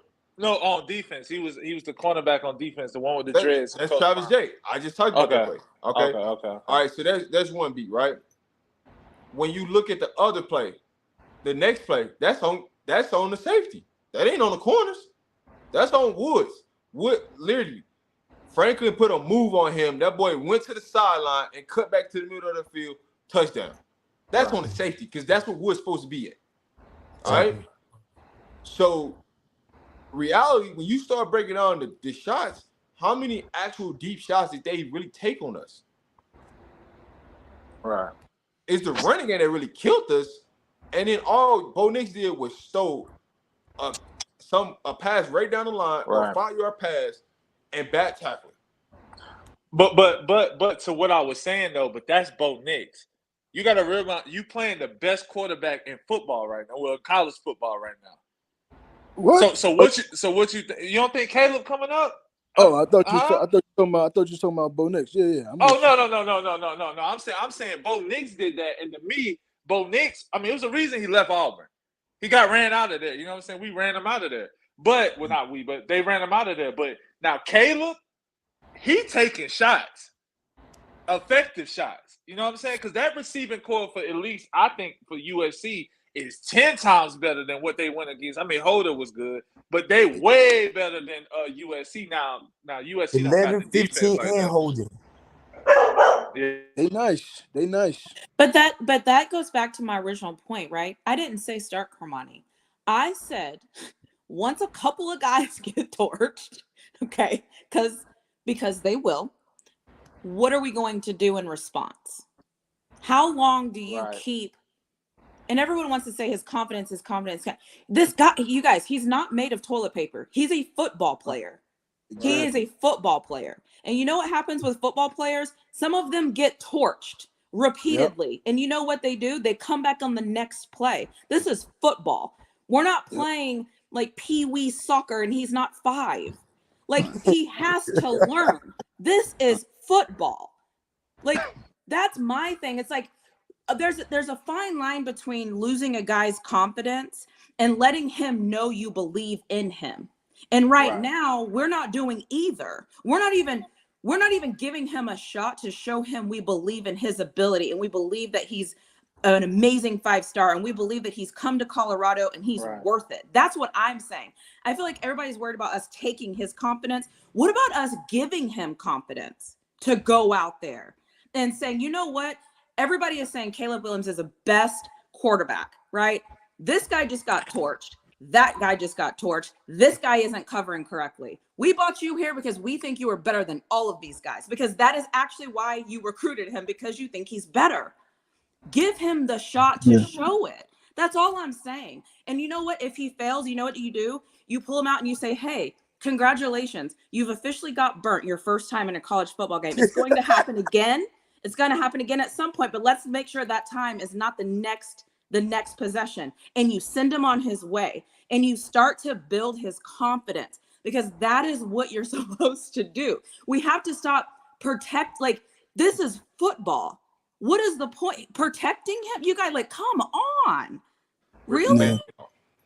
Cornerback's supposed to have short-term memory. That's what cornerback's supposed to have, you know, because they will get burnt. Yeah. I'll say this, right? When it comes to USC don't really throw the ball deep a lot of times. Most of their stuff is the same thing you see from Oregon. It's going to be quick quick passes, rollouts. A lot of USC long passes come off of broken plays. Caleb Williams fumbled the ball. He's scrambling around on a scramble drill, and a receiver just takes off, and he just launches it. They don't really set up and throw a lot of deep passes. A lot of the passes are quick out of his hand. So it ain't really a lot that, you know, you got to be concerned with or do. So Cormani being out there, and I said this, right? I want Cormani, Carter, and Cooper at the corners with Jacquez, right? We need to put more corners out there this week instead of having 3 safeties because it's killing us. And even if you put Shiloh in the middle of the field and take Woods out, we got to make adjustments in the defensive backfield. And having 3 safeties right now is not the best way. We got to go to 3 corners. Hey, Rob, do you watch Undisputed? Yeah. Did you see it today? No, I didn't see it today. Yo, check it out because Keyshawn Johnson said that he spoke with the Oregon with someone in Oregon's staff, and he said the dude from Oregon said never in his entire career has he ever seen the amount of game tape and inside information on another team that they got against Colorado. So this is one of the reasons that they was able to be so prepared against Colorado. But at the same time, why, like Colorado from this week forward, they need to be on the offensive, understanding that everybody is out to like share information so that they can show all the weaknesses and beat them. You know what I mean? No, I'm gonna say this. I saw that too, bro. And I think when they get on them, I think they be embellishing. So they didn't do that to the 2019 LSU team. Nobody was sending film. You know what I'm saying? Like he said he wasn't lying. He said he wasn't lying. I mean, he could have been embarrassed. No, I'm talking about the guy. I'm talking about the guy who even like, come on, bro. Like, yeah, but just like how much everybody's watching Deion. They didn't need that. You know what I'm saying? Like that wasn't like, come on, like you know, like that. That's where the like to me the little bit of the it get a little like gas. You get what I'm saying? But I could be wrong though. Bro, I believe it because the whole point was to beat Deion. So any kind of way, like you look, I watched the game, dog. Right? I feel like they kept on going that 3. They kept on throwing that way. He going the other side, they throwing that way. It's like they watched the film, watch these things that, dog, and Ford just came in, but they throwing at them. Like he targeting 7, he talking there, he targeting them. Like that's the whole game plan for them to beat those guys, to beat everything else, because they know when no pressure coming up the middle from the D line. So they kept on targeting certain people, I believe, and that's why they did what they did. Yeah. I mean, I'm gonna be real with you though. I'm not watching not a single look of film or anything. I'm just watching the games. Hell, I would have targeted 3. Yeah. I mean, I guess my point is there's so much film of just game film out there on us, and as a fan, I can tell you who should be targeted. That's why I'm saying we need to make a change. I mean, to Deion's point, because I ain't gonna lie, I'm not really sold on Cormani because I always, like I said, I play college, and one thing I will say is that they see stuff we don't see. So you know, if I believe that if Cormani was doing good, the boy would be playing, and you know, and he is a freshman too. You know what I'm saying? So a lot of stuff that, you know, even when I came out of high school, like stuff I did in high school is great, you know what I'm saying, as I thought I was, that shit don't fly in practice. You know what I'm saying? You get checked in practice sometimes. Me personally, I just think that defense been shitty. Like it's been shitty all year, bro. Like it ain't too much more you can, you know what I'm saying? You can't turn shit to wine. Like it's you know, you can try to mask it a little bit. The only thing is that Shador's gonna have to be crazy, and to me they gotta do more RPOs. You know what I'm saying? They gotta do more sweeps. Right. They're gonna really have to. That offense is gonna have to be clicking to a degree because they can't stop nobody. And anybody who watched USC, there is no way that they can stop them. It ain't no way they can stop them. All right, so listen, I will tell y'all one thing, and this is just coming from a Cleveland player, right? What Keyshawn Johnson said on Undisputed about people sending film, that happens all the freaking time. Exactly. If people don't want you to be successful, they're going to try to do whatever they need to do. Some of them coaches could have caught other people and did whatever they want to do because everybody wants to slow down Colorado's train. That's just the nature of the game. Everybody wants to slow it down because they tired of seeing every time they turn on the channel, it's Colorado this, Colorado that, Colorado this, Colorado that, Colorado this, Colorado that. And so people don't want to see that no more. And so what happened in Oregon, hey, it is what it is. It's over. Now it's time to see what adjustments going to be made this week going into USC. Can't nobody say they know exactly what adjustments going to be made until you see it out there on game day. That's just what it is. Everybody can speculate. Everybody can be at practice. But in true, you actually get into the game, you don't know. We could practice 1,001 times right now what plays we going to run. The game is going to dictate what play we actually run, what we actually do in the game. So that's what I mean by nobody can really go out and say what we going to run and what we not going to run because you don't know. We can go in there. We're going to come out there with an assignment of what we want to do, how we want to practice to get better, and that's going to be the nature of the game. That's just what it is. But I'm going to let everybody get their last points in. I'm about to end this live. We've been on this thing for 3 hours, so I'm going to let everybody get their last points in. Let me get a point about the Keyshawn Johnson comment. A lot of people, everyone gets film, so that's every team gets film. Every team gets tips from other coaches. But the one thing I haven't heard anyone say is Nico Reed was on that Oregon team. He knows the ins and outs of the offense. The tips could have came from him. Nico Reed didn't even play. Yeah, but he knows what the offense is trying to do. You don't think the coaches had asked him? No, whatever we did in the spring that ain't happens all nothing the what we're doing in time. the fall. So he didn't even have they changed the entire game plan, what they ran in the springtime when they were in the fall. So Nico Reed wouldn't have known unless he actually played there and then left. You talking about like he had to play like the game before and then left. Yeah. Because Nico Reed ain't had no impact. If you could say anybody would have had a hand, would have been number 5, the transfer from Alabama. He would have been the only person you could have actually really said, hey, I know what they're trying to do. Because he played with Charles Kelly. Defense, though. Okay, I hear Charles Kelly.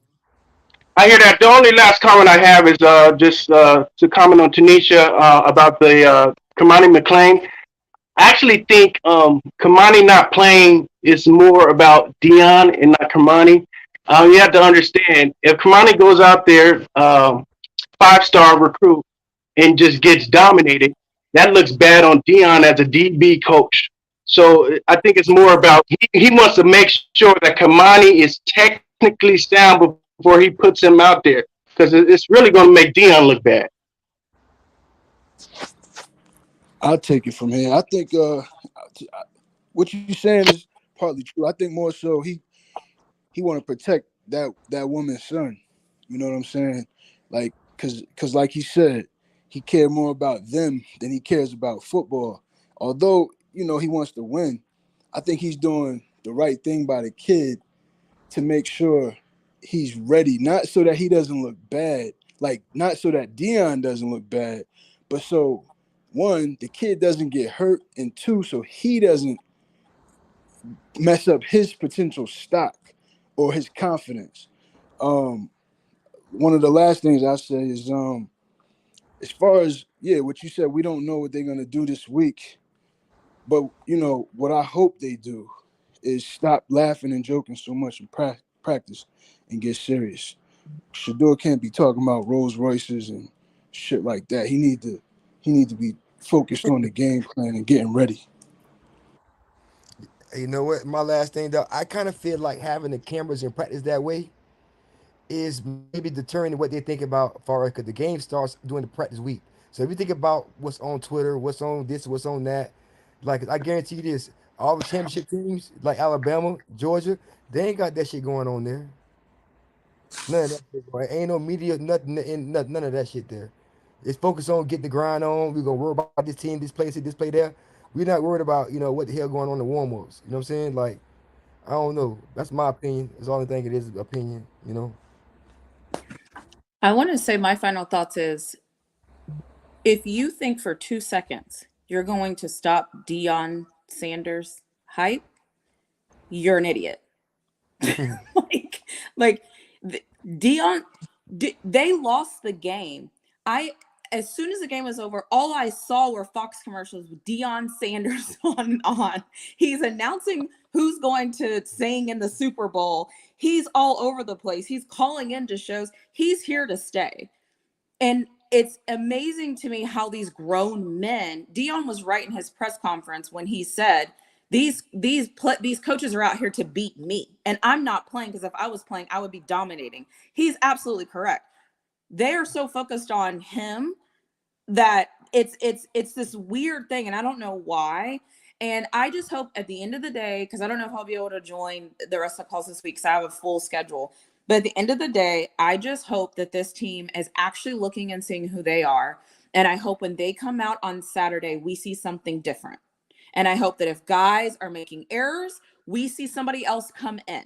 I hope that the offensive, I just want to see something different. And I just want to see that we're actually trying to make changes and adjustments, because that is football. Make changes, make adjustments. Everybody has a game plan until you don't, right? Until the game plan falls apart. Let me see what happens this week when it all falls apart. That's all. I just hope that we start to see something different. That's it. All right. Direct Money, you got the last say so before we get about this thing. I got you, man. Nah, so the last thing I'll say is and it's a little bit, I ain't trying to keep it going, but I will say if Deion continues to lose, people will eventually, it'll be on to the next one, especially in this time. This day and age, people go from wherever, our damn attention to detail, our attention span is really, really short. Only thing that I say to, and not y'all, because y'all been a great group, but to a lot of Colorado fans is it's okay for people to root against Colorado too. You get what I'm saying? Everything ain't gotta be racial. It ain't, some people just don't like him, and they have every right not to like him. You know what I'm saying? I don't like certain foods. It is what it is. Like you don't like it, and they want that food to fail, and it is what it is. And it is football. But at the same time, I will say, and I know that even Deion's coming. I mean, to me, it's just they're just not that good of a team yet. I said it. I wouldn't judge them this year at all. I mean, just take it a game by game. But I would hold them to task next year if it was me. But that's all I had to say, though, bro. I appreciate you letting me on too, man. Oh man, anytime, man. If anybody want to come on in future shows, don't be a stranger. Feel free to come on. What I would tell anybody in this situation, right? They're gonna have a winning season this year. Whether you want them to or not, they're going to have a winning season this year. And it's only going to get better. So you could be mad, you could be sad, whatever you want to be. I'm telling you this right now. They're going to have a winning season this year. Travis Hunter's going to come back. So, hey, just be ready, And so with that being said, right, I appreciate everybody that's in the building. Salute to everybody that came out, that's new to the channel, man. Don't be afraid to come back and pull up, man. We always in here having talks about football. Sometimes it might go left, sometimes it might go right, but I'm going to steer right back to the right direction. So, hey, feel free to jump back in anytime. The link is always in the chat to pull up on the channel and talk. And this is what we do, baby. We do this every single day around the same time, and we just be in here talking football. So you don't want to miss out because we in here having fun, and it's a fun time, an amazing time. I appreciate everybody tuning in. See you guys in the next one. This is Rob the Man Media, baby. Back with another one, man. See you guys in the next one. Peace.